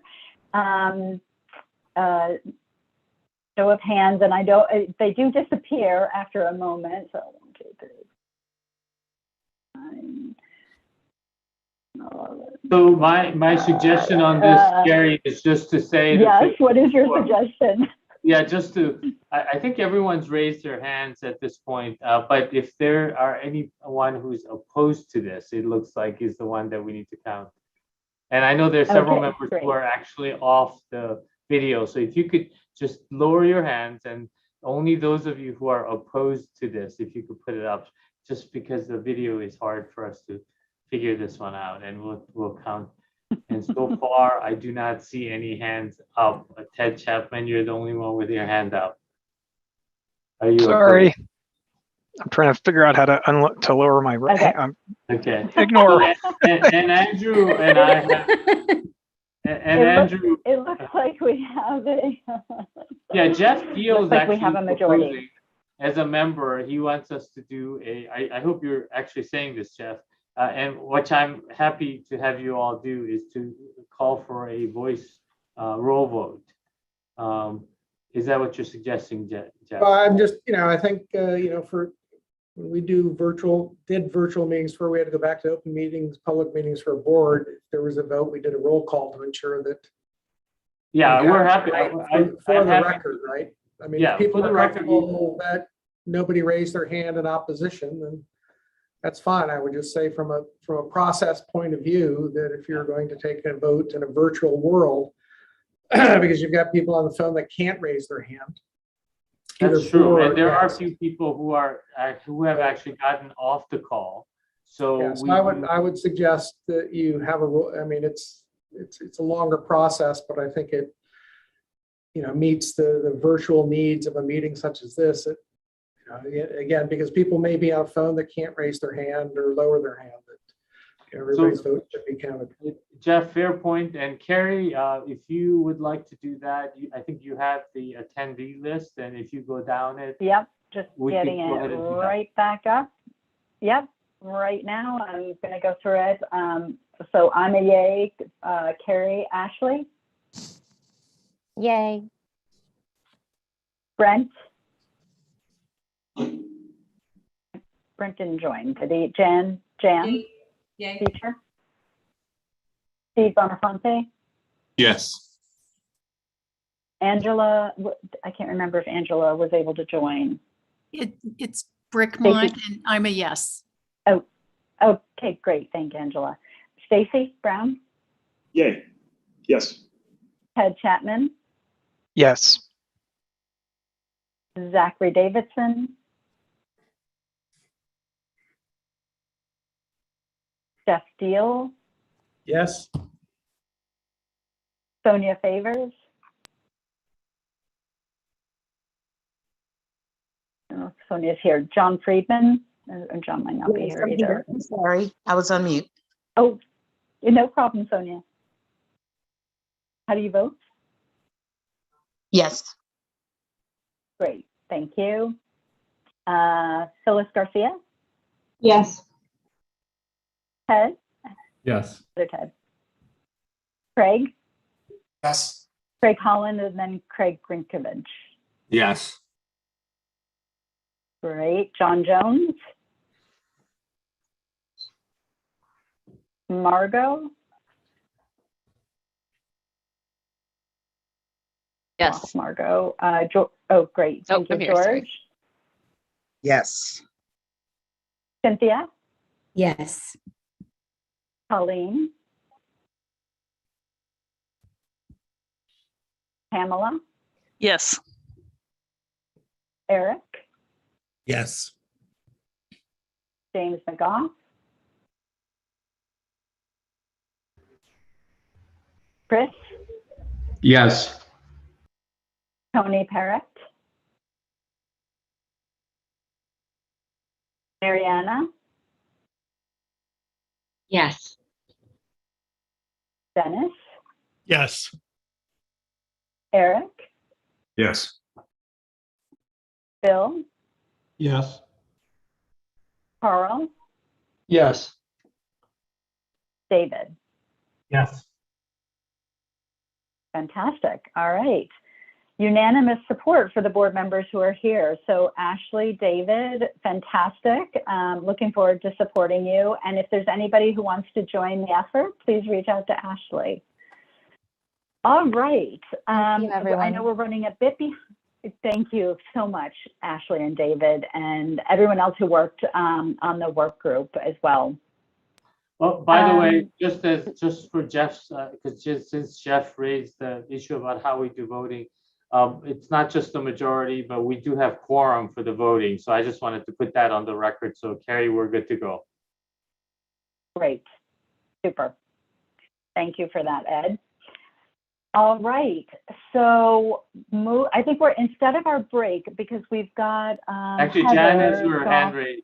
Jan also has her hand raised. Oh, Jan, I'm sorry, and you meant that too. You reached out to me. Sorry about that, Jan. Yeah, go ahead. So just very quickly, I really enjoyed this conversation. I do have an editorial comment though about the term best practice. I tend to like, it always makes me cringe a little bit because it can be best to whom, best for how long, best where, best for now. And it can even be sort of co-opted. So by interest. So I kind of prefer either generally accepted, promising, sound, or proven, just a thought, just because you want to be careful that somebody doesn't seize that to advance something that, you may not want to see that go. But Great point. Promising, proven. That's very good language. Yep. Thanks, Jan. Thanks for that. All right. Do we have Heather on the line? Because I know that we're trying to work with her schedule. So Hi, Carrie. Yeah, I'm here. Oh, there you are, Heather. So many tiles. It's hard to Yeah. keep up with that. All right. So For the stormwater credit trading work group, we asked Heather to come give an overview of the department and an update on where they stand with this work, and then we'll talk a little bit about the work group engagement. So, and then we'll take a short break after this and finish up the rest of the agenda. All right, take it away, Heather. Okay, great. Thanks so much, Carrie. So my name is Heather Goss. I work in EPA's Office of Water in the Office of Wastewater Management, and I work on the stormwater permitting team. So that's within the National Pollutant Discharge Elimination System, or NPDES program. I'm EPA's transportation liaison to the Federal Highways Administration, and I have a specific focus on the impacts of roadway projects on surface waters. I also want to mention my colleague, Rachel Urban, who is the stormwater team lead, is joining me today. So thank you very much for inviting us to speak briefly about EPA's interest in offsite stormwater management, or as it's called in the document here, stormwater credit trading. And this is a topic that a group of EFAB members have drafted a charge on. So we here in the stormwater program are really glad to hear about EFAB's interest in the topic, and we have had a couple of initial conversations with the EFAB members about ideas for what could be most useful as an EFAB effort that could dovetail nicely with EPA work on the topic. So before I talk about that, I'll just provide a little bit of background because I know we have a very broad audience here, a lot of different types of expertise. So I'll give you a little bit of background on our perspective on the topic. So EPA's stormwater regulations require certain municipal separate storm sewer systems, or we call them MS4s for short, to address post-construction stormwater discharges from newly developed and redeveloped sites that disturb at minimum 1 or more acres. The majority of states have developed numeric performance or design standards to control post-construction stormwater discharges from those newly developed and redeveloped sites. And there's a couple of different types of numeric performance standards for stormwater discharges. The first is treatment standards. So those kinds of standards specify an amount of a pollutant to be managed. So if that might be something like 80% of total suspended solids removal. And the second is volume-based or retention standards. So these standards are usually expressed as volume of rainfall, a percentile storm event, or a groundwater recharge volume. Now, the NPDES stormwater regulations allow for flexibility for permittees to comply with the terms in their MS4 permits. So in MS4s that require specific performance standards for management of post-construction stormwater, permittees have some flexibility in how to comply with such requirements. Offsite stormwater management programs can provide project developers with an option to meet MS4 performance standards for management of post-construction stormwater at another location other than the project site under certain conditions. So when might this happen? This might be of particular interest in densely developed areas where there isn't enough space to fully manage the stormwater on site, or things like there are utility conflicts or contaminated soils, or in the case of highway sites, it might be that the site is too rocky or too steep. So in such cases, they might be able to manage the stormwater outside the right-of-way of an infrastructure project at another location in the community or in the same watershed instead of on site. There is a variety of terminologies for this flexibility. So I tend to call it offsite stormwater management. Some jurisdictions call it stormwater trading, credit trading, or offsite mitigation, or other terms. So it's called by many names, which is sometimes a source of confusion. Various communities around the US have found that the offsite stormwater management programs provide them opportunities to implement stormwater control measures in areas that are actually not currently undergoing development or redevelopment. So that can provide additional environmental and community benefits. Offsite stormwater management also provides flexibility within permit implementation to consider multi-benefit solutions. It complements other tools like water quality trading and integrated planning, and it provides opportunities to implement green infrastructure in areas that are not currently undergoing development. And in some cases, offsite stormwater management may actually be more effective, more efficient, and more cost-effective than on-site stormwater management. Despite all the potential benefits, this flexibility is not universally understood or used. And so what we've been thinking about in our program is whether EPA can have a role in helping to provide information to stakeholders to be more aware of offsite stormwater management as a tool in the toolbox for flexible permit compliance. So to that end, over the last several months, we've been connecting with different stakeholders in order to better understand the needs and challenges that exist related to effectively using offsite stormwater management. So it's very timely that EFAB has identified this as a potential area of interest. After a couple of initial conversations with Craig Holland and Ted Hennepin, we are narrowing in on some thoughts on how EFAB's potential work could provide value to EPA on this topic. So we here at EPA see that some municipalities, some state departments of transportation and states have been developing offsite stormwater management programs with diverse types of structures. And some have faced challenges that may be related to how those specific frameworks were set up. Others are still exploring how to set up programs and looking for examples. And questions are coming up about how to structure successful programs to incorporate offsite stormwater management options and ensure a reduction of stormwater pollutants. There's an opportunity here for EFAB to provide information and outreach that could give some insight into how to develop effective offsite stormwater management programs. It would be useful to leverage the economic expertise of EFAB to provide advice on possible market-based program structures and how they can be utilized to maximize environmental benefits. So a couple of examples. For one example, EFAB could explore the different options for structuring offsite stormwater management programs and the implications of those different structures to provide a framework for jurisdictions to make informed choices about how to structure their programs. Or it could delve deeply into a case study or two of existing active programs to identify key elements of the market frameworks that lead to success. Also, EFAB could look through an economic lens at ways to incorporate equity and environmental justice considerations and also resiliency considerations into offsite stormwater management program structures. The ultimate product, if EFAB takes a charge in this area, could take a variety of forms. I think for our purposes, we would probably suggest a consultation or meeting among economic experts and folks involved in implementing existing offsite stormwater management programs, that would be useful to us. So we look forward to continuing to discuss this topic with the EFAB group as they further hone a draft charge on this topic. And I'll just say thank you again for inviting us. And I'd like to turn it over to the work group chairs to talk about this a little bit more. Thank you, Heather.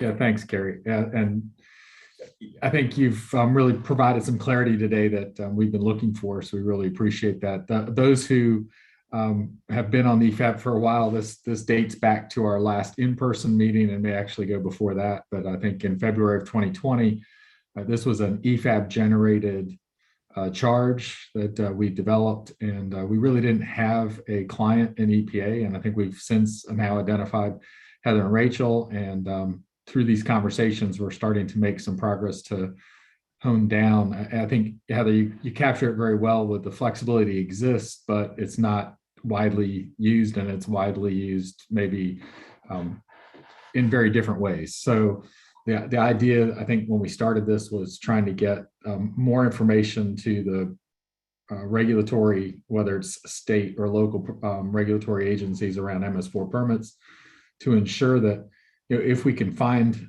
ways to structure markets, because I think there is, and we've got some examples with DC, I think Craig can talk to those. There is an opportunity here, but it needs some, I think we need to explore how to build some confidence that those, if we build the market, it will be used. So there's a lot of pieces to this that need some work still, but I appreciate what you've provided today. Craig, do you want to comment at all? Well, first off, thanks, Heather. We've been looking for this guidance for quite some time, so we really appreciate that we finally have found the right folks to speak with within EPA, and we're glad that you share our enthusiasm for this topic. I know that the board, at least in its previous incarnation, when we first brought up this topic, was also enthusiastic about exploring this opportunity. I guess where I would love to take the conversation, Carrie, if we do have time, is that there's a lot of different ways as a board we can approach this topic. We can certainly approach it from sort of the policy end of things, thinking about ways to structure markets. But I think there's also an opportunity to look at it from the perspective of suppliers into these markets as ways to incentivize businesses, communities, and other developers of projects to invest in offsite mitigation and what conditions they would need in order to, just to invest further in these types of projects.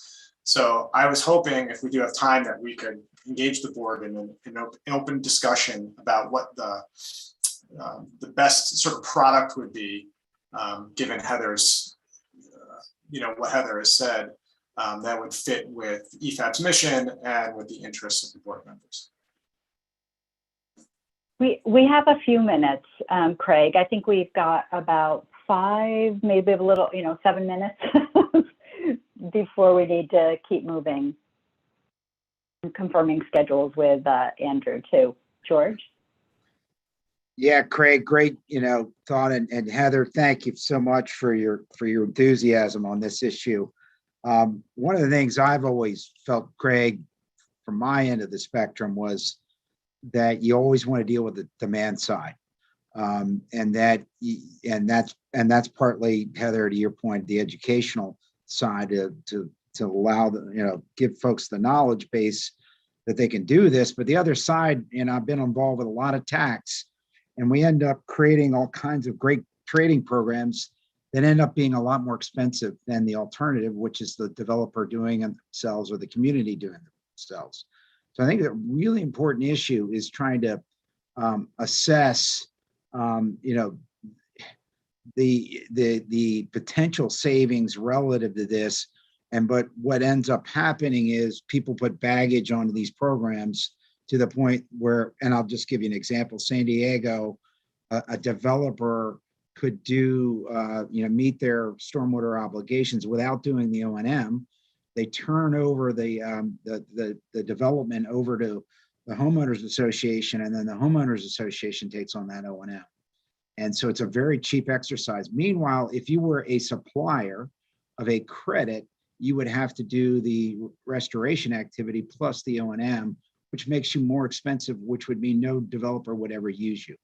And I think we have to hit this issue really hard. I don't know what we call it, policy, this or that, but to understand, assess that, because I think we're not seeing enforcement of O&M at the stormwater level when folks are implementing today, and that creates major barriers to the credit market. So I just raised that point. I don't know how we couch it, but I think it's a hugely important issue.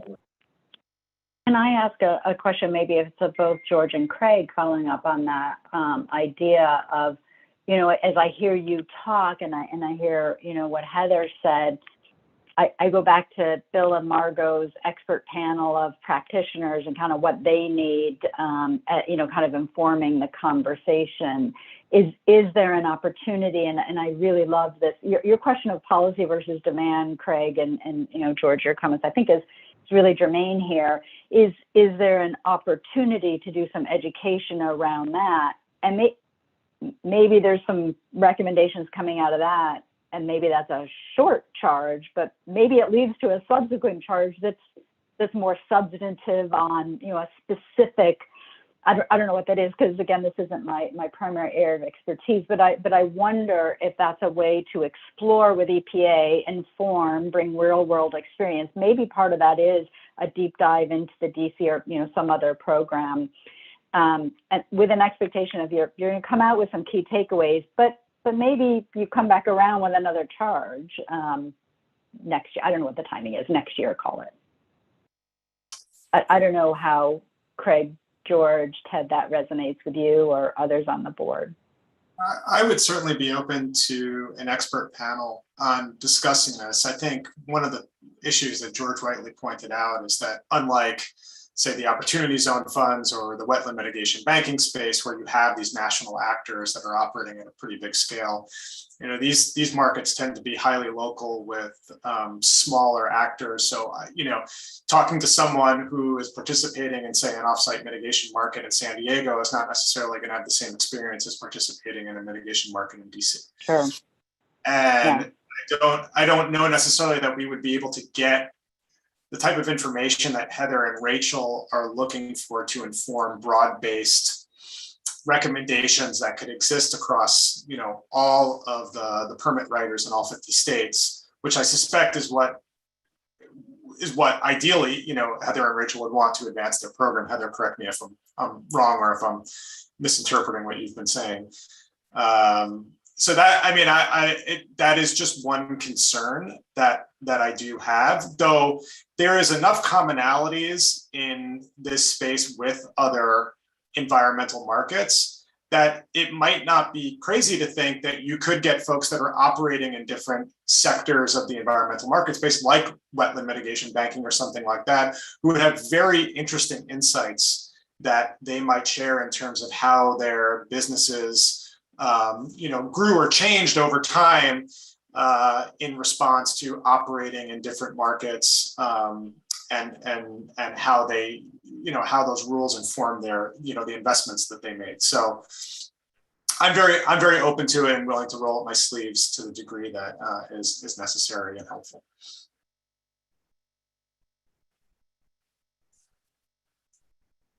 I stand with you, Craig. Just very quick comment.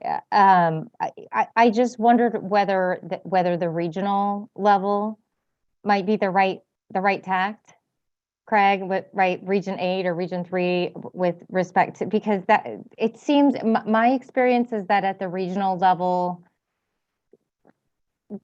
that's not too big an umbrella to start to have conversations amongst the state level regulators that are making these decisions on a state and municipal basis. Might be a way to slice it. Yeah, and maybe we do multiple regions because they each have different issues, of course, that they're dealing with. But the regions of the country that are seeing increased precipitation or have some some traction, like Region 3, for example, might be good places to start. But I would defer to Heather and Rachel on which regions would be the best to use as case studies or examples or sort of willing participants.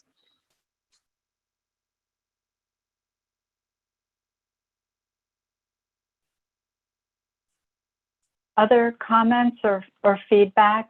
And I think this really is kind of board comments, feedback, direction for Craig and Ted and Heather and Rachel and myself and Ed and Andrew supporting you and kind of figuring out where we go next.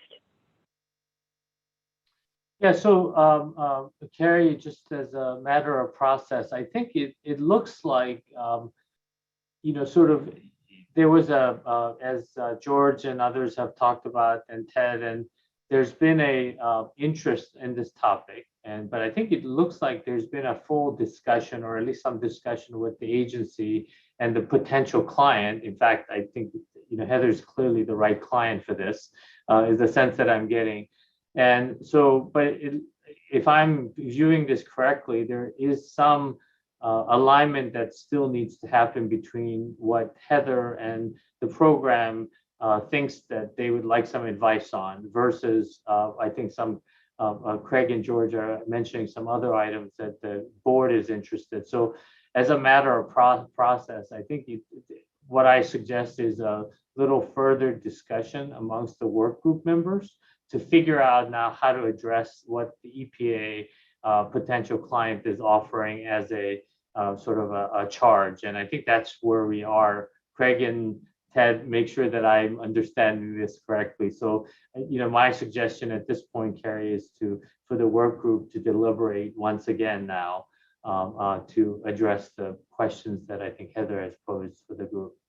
And I would agree with that, but maybe make a slight modification, unless I'm misinterpreting what you're saying. And that is, the work group can certainly go back and think about how to address Heather's comments. But I think our intention, and Ted, correct me if I'm wrong here, is that we would like to do that in concert with Heather and Rachel. We really want Heather and Rachel's group to be driving precisely what it is that they would like to see us work on, rather than us, spending more time trying to interpret what we think EPA would like us to be working on.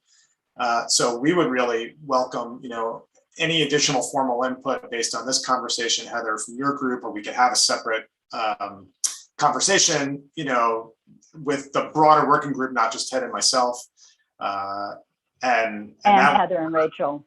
Yeah, and that would be my. And Craig, we're in agreement on that. I'm sorry if I was just. I'm shorthanding the work group discussion, and clearly you cannot do this without the client office. So I do think that the further engagement is needed at this point, and just I'm just intervening just to make sure collectively, that we just kind of push that step forward at this point. Right. Yeah, I think David has his hand up. I'm sorry I jumped in. Oh, yes, go ahead, David. Yeah, that's okay, Ed. I guess the question that I have, just listening is, so this is a stormwater issue. It may or may not be looked at as a redevelopment issue, but wouldn't we also want to consider disadvantaged communities? Because I look at this issue and I look at the back end of it. So you're going to get redevelopers. It's going to be cheaper for them. And granted, we all got our own different regulations that are we're going to have to address, right? So that creates a problem if you're trying to create a template. But when you look at disadvantaged communities where we assume these trading credits are going to be utilized because the land is cheaper, right? If I take a part of Newark that floods regularly, nobody wants to live there, nobody wants to start a business there, and all of a sudden I take some redevelopers from the Gold Coast, like Jersey City or whatever, and I say, hey, 50% of your MS4 permit requirements can be satisfied if you instead do projects over, green infrastructure projects over in Newark, and now all of a sudden those areas stop flooding. I'm assuming more people will want to live there, ratables will go up, more businesses will start to move there. We're going to see some local economic development in these disadvantaged communities. So I look at stormwater credit trading programs as really focused on turning around disadvantaged communities as opposed to addressing stormwater in different parts of the country or helping out redevelopment. And maybe if we add that twist, more people will look at it and say, yeah, I have interest in that.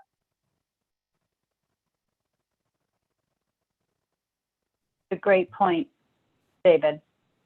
A theme we've heard, from our EPA colleagues for sure.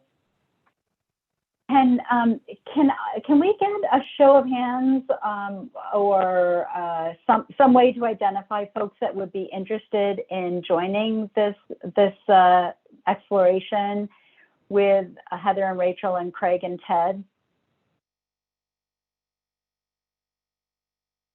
David, George, Carl, Pamela, Cynthia, and Andrew, Ed. So did someone capture that, or Craig and Ted? Hopefully you did as well. And Jeff and Stacy. Fantastic. Okay. Craig, Ted, Heather, I think we made some good progress. Clearly still some work to do, but and it looks like Dennis as well. Great. All right. Well, thank you, everybody. Thank you, Heather, for coming and updating us about your work, and Ted and Craig for your continued pushing on this. And we look forward to supporting you in the coming months as you look to hone in on a charge that you can bring to the board. Let's see. Where are we on our agenda? We are. Do we want to? I don't know. What do we want to do, guys? Do we want to do a very, very, very short break? I know our public comments open up in probably 3 minutes. So that's probably not enough for a break. No, and that's. Are there any? Yeah, basically it's our sessions and the public comment, and the public comments up in 3 minutes. And I could ask Chuck if he's on the call whether he'd be willing to go a little earlier, and we could just get to that. Unless, Carrie, if someone raises their hand and say they need a bio break right now, we will do one. Okay. And I see Dennis, your hand is still raised. Is that the hand for the previous one? Okay, so he's okay too. So and Chuck says he's ready. So Chuck and Carrie, if you are okay with that, we can proceed with Chuck's comments. And, why don't we do that? And then we can do wrap up after that. great. And Chuck, so why don't we have you come on video, and you have 3 minutes of the video floor here. And I'll try not to take the whole time. Thanks so much, Ed and Carrie, for and members of the EFAB for including me in this important discussion. I've submitted written testimony, so I won't bore you with some of the details in that. It provides a nice overview of some policy areas that I think would be of interest to the board. But based on your great discussion today, I'd like to just, I wrote down a few things that I'd like to highlight that I think are consistent with the things that I submitted, but I think may be a little bit more pertinent to some of the discussion areas that you had. So the first thing is the most recent issue that you raised on stormwater and stormwater innovation. The Chamber has long been supportive of the flexibility for offsite measures as a way in which industrial dischargers can meet their permit limits, as well as the MS4 community. We've been working with a coalition of what I like to call unconventional bedfellows in the stormwater world to bring together some particular policy issues on this, and have been talking to Heather and her team about this for some time. I also, as you may recall, it was definitely pre-COVID. I submitted our principles of that coalition to the EFAB for your consideration. The second thing that I'll raise regarding that is that, as you may know, in the I'm sure you do know, in the Stormwater Task Force report that they submitted to you, as well as in the bipartisan infrastructure framework, there was some language that talked about the need for a compendium or some kind of compilation of best practices, whether we call it best practices or not, based on your suggestions here today. And I think that highlighting kind of who's had success in doing this in the states where they have flexibility, like the state of Maryland, for instance. I think that's important for those states that don't have that flexibility, and for those dischargers that are looking for solutions to understand what's possible, and both from a policy and a finance end. And I think I'd really be interested in talking about those issues around water quality trading that can be helpful in building this overall approach to offsite measures. So that's number one. The second issue, I think, there was a lot of discussion on, was environmental justice. And I'll just mention that, and there was some mention of it in particular, it relates, I think, both to the opportunity zones in environmental justice, that in addressing issues regarding small and disadvantaged communities, pre-development is also almost unanimously a thing that those communities need in order to get those projects moving. And they won't even be able to meet the burdens of SRF requirements in order to make those applications without that pre-development help. So developing some sort of fund or approach to address that, I think, is important. There's a group that I'm involved in, kind of a public-private group called the Water Finance Exchange, that's kind of testing some of those issues out in places around the country that I think might be interesting. The other thing, and I'll mention, and you probably know this, is that in the BIF, there's funding for lead line replacement. It's a drop in the bucket, but I think it's something to get started there. And then also there's a pilot project for low-income assistance in the water field, much like there is a LAHEB in energy markets. I think all that is important to consider how we address those important issues about important infrastructure services for small disadvantaged communities. And then the last thing I'll mention is regards to resilience. The Chamber has long supported issues around building smart, modern, resilient infrastructure. There's some significant funding in the bipartisan infrastructure framework on this, but looking at ways in which to involve private finance and mobilize mobilize private capital in this area, I think is important. The last thing I will mention, one last issue. I'm really happy that Ted mentioned the issue on pre-treatment and PFAS. We definitely support issues around other sources of finance and other ways in which both public and private can help meet the innovation that's needed in order for meet pre-treatment requirements for wastewater utilities, as you know, as we're looking to address this growing emerging contaminant issue. So happy to answer any questions and talk about these important matters. You know, and to the extent that we can be helpful in meeting some of those charges that you talked about, in particular on those convenings with P2, happy to do that. Great. Thank you, Chuck. And we will have your information in the record. And if members will want to follow up with you, I'm sure they will be able to do so. So thank you very much, Chuck, as always, for joining us. Carrie, let me turn it over to you for the chair's corner at this point. And I think we could wrap this up without taking a break. Yeah. So and I'll make it. It's been a long day. It's been a great day. It's been really, really fantastic to hear from all the working groups and our EPA colleagues. And so maybe in the interest of time, more abbreviated, you know, just kind of where my head is at today after our meeting, and you know, areas that we can continue to explore together as a board, kind of building on all the work that we already have going. And so one of our big questions, I think, will be our own capacity to take on more. That's always an issue with a volunteer board, right? But we're clearly hearing from our EPA partners priorities around climate and climate resilience and the impact on EJ and disadvantaged communities. We heard from Deputy Administrator McCabe, you know, some very specific things that she teed up that were quite interesting, whether it was partnering with NEJAC. She talked about lead paint. She talked about, you know, millions of solar installs around the country. She talked about partnering with other agencies and Department of Energy, as Chris Meister mentioned, you know, comes to mind with some of the overlap as it relates to climate.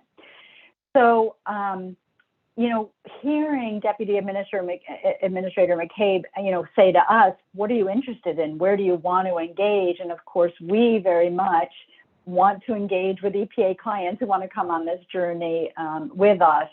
So I think that's something that we need to do a little bit of thinking about how to respond to that, how to take that up. Whether we do that in a meeting or some other format. And so if folks have ideas about that, I'd love to hear that. And of course, we'll be talking to Ed about, you know, different ways that we might do that.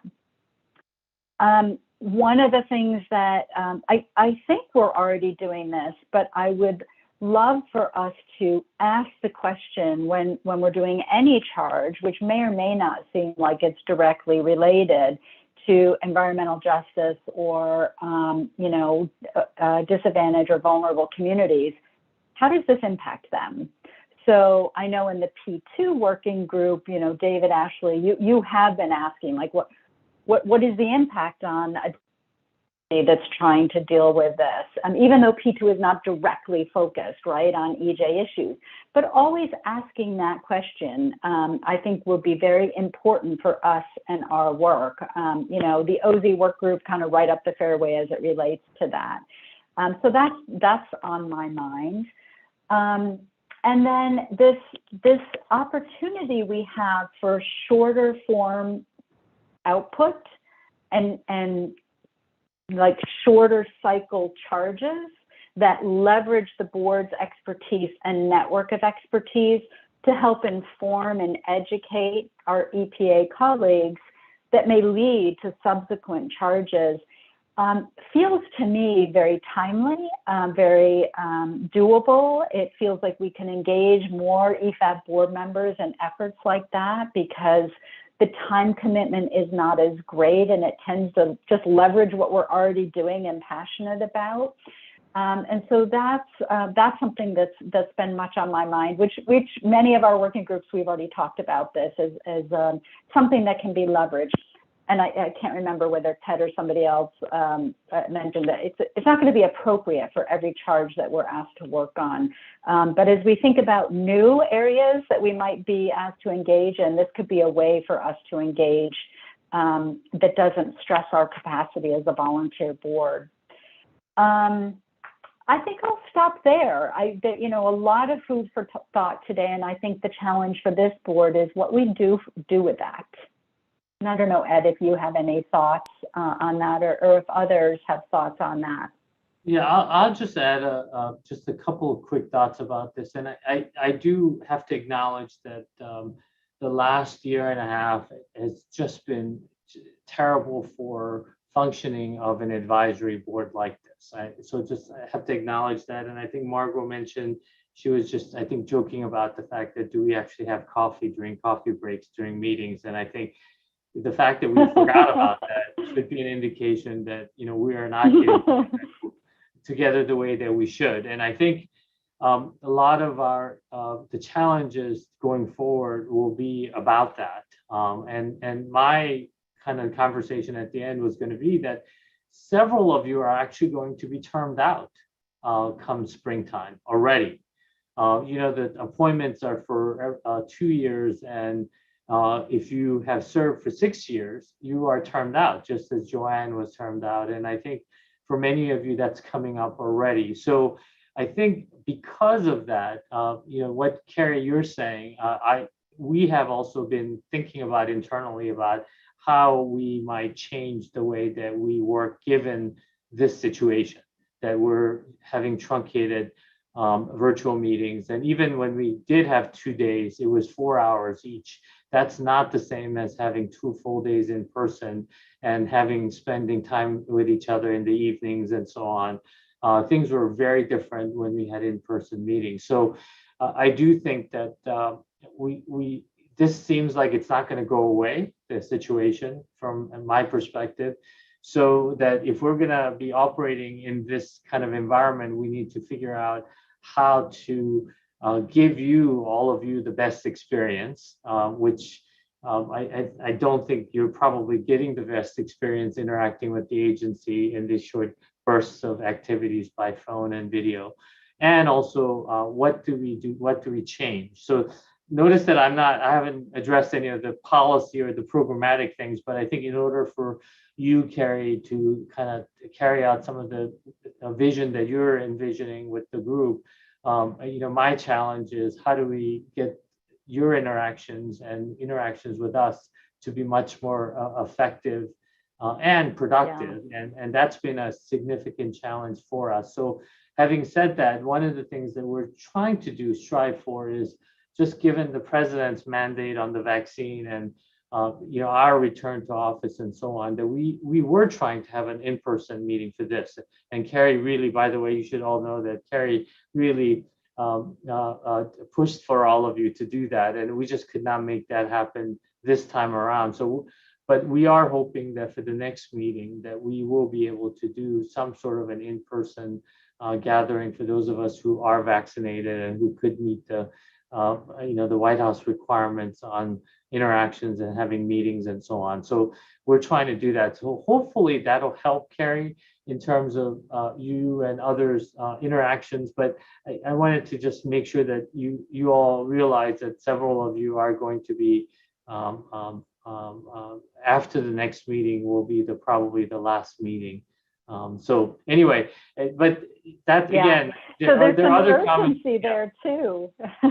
Some urgency with our streams of work and leveraging the expertise we currently have on the board to make as much progress as we can before we lose you. I'm sure we'll gain great folks too, but there's really wonderful expertise we want to leverage while we've got it. And Carrie, just by the way, the one other thing I want to add is that because of that, there's always the flip side of that coin, which is what you just mentioned. We will be starting our solicitation for next round of new board membership. So that's something that, I will consult with many of you as well in terms of the workload and the types of work that you're interested in and the agency's interest, obviously.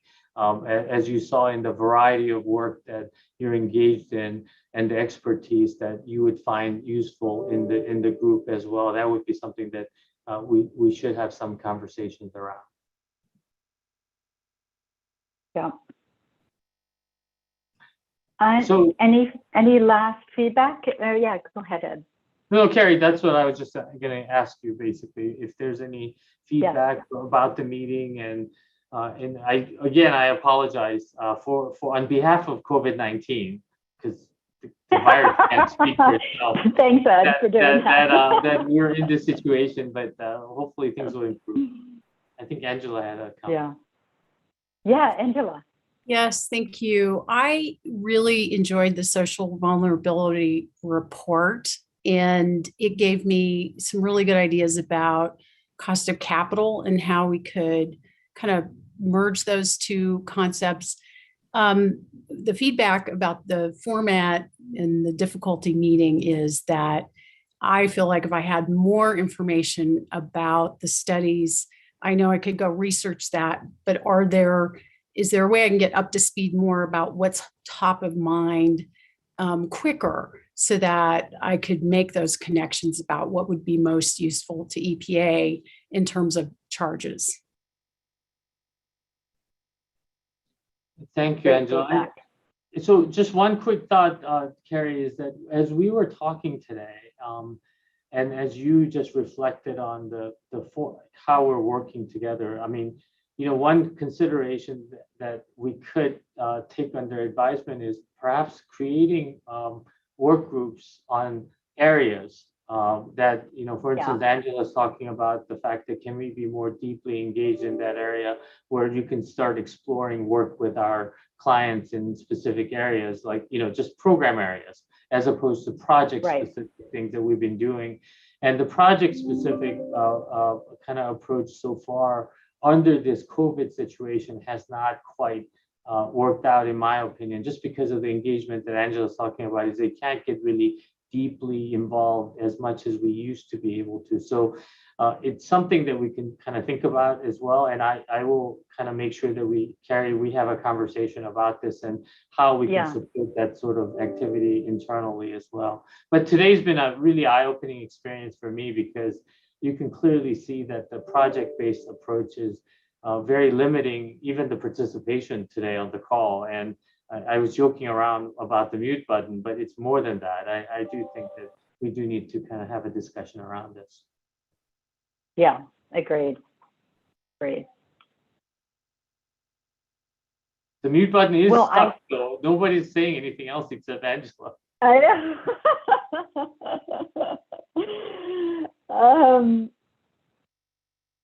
Any last thoughts or comments before we wrap up? Please do reach out to me or Ed if you have any reflections on how we can be most effective or areas of interest, and we'll come back to the group with some ideas on that as well. And I do have to say that I am enjoying that Jan Beecher's furniture is going every time she comes on the screen, and something is missing. I know, she's got one less piece of furniture. Yeah, one less piece of furniture in her house. So anyway, we really appreciate all of you joining us, and we will follow up. Obviously, we have 4 projects that are ongoing, but I think, as Carrie said, there are lots of others that I know that all of you are interested in, but as Janet pointed out, they're still in development, as many things are, and including in the president's budget. As you know, there is a budget request to form the Environmental Justice Office at EPA, and that's a Senate confirmed appointee level office. So as these things get developed, I think there will be more interest aligned, including with the NEJAC and so on. But the key here is how we do those engagements. And I think that's been the challenge so far because of the virtual world that we're living in right now. So hopefully we can turn that around, because there's plenty of work and there's plenty of interest that are aligned with, I think, everyone's interest here and expertise. It's just that we haven't been able to connect the dots yet. And I think that's our plan to do that. And again, a big lesson learned for me today as I observed the deliberations. So Ed, how do we close out our meeting?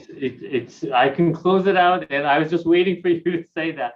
Yeah, okay. I don't have a gavel. Well, we're at time, and we took a break away from people, so I'm mindful of that. I really look forward to being in person the next time if we're able to, but look forward to connecting with many of you in between on these work streams. Yeah, that's my goal as well, to advocate for that and so that we can be very productive. One final thing before I virtually gavel out is to recognize Andrew Wynn. Andrew, turn on your microphone so that you get your speaker. Andrew is so helpful. Andrew, thank you. You keep our trains running. We really appreciate everything you do. That's another thing is that we've had, as you know, over the course of your tenure here on this board, that we've had a great special assistant who've always helped us. And Andrew was the latest person, and he's actually expired also as of last Friday. So hopefully we'll get a permanent person, but we will have another person helping us for the next meeting. But Andrew, I just want to thank you. We're going to miss you, Andrew. He's just been fantastic. I'm staying on for a little longer. You'll still see me around. Ed's holding on to me for a little bit. And so just wanted to, those of you who've worked with Andrew know that he's been a critical person in getting all of the meetings, webinars, and I think Margot mentioned him as well. And so he's just been a fantastic part of our team. So thank you, Andrew. And with that, I'm going to close today's meeting. And it was the shortest meeting ever, probably, even virtually, because I know that we've had 2-day meetings before. So please feel free to contact Carrie or me with any comments and feedback about the meeting. And then hopefully we'll be able to see each other in person next time. And with that, I'm closing our meeting. Thank you. Next time I'll bring a real gavel. Thank you. Take care.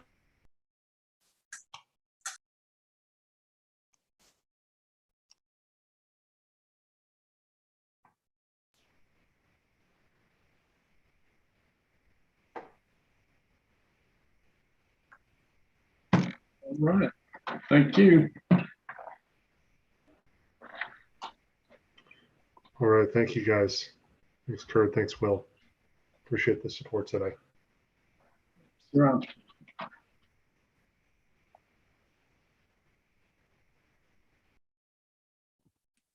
Thanks, Andrew.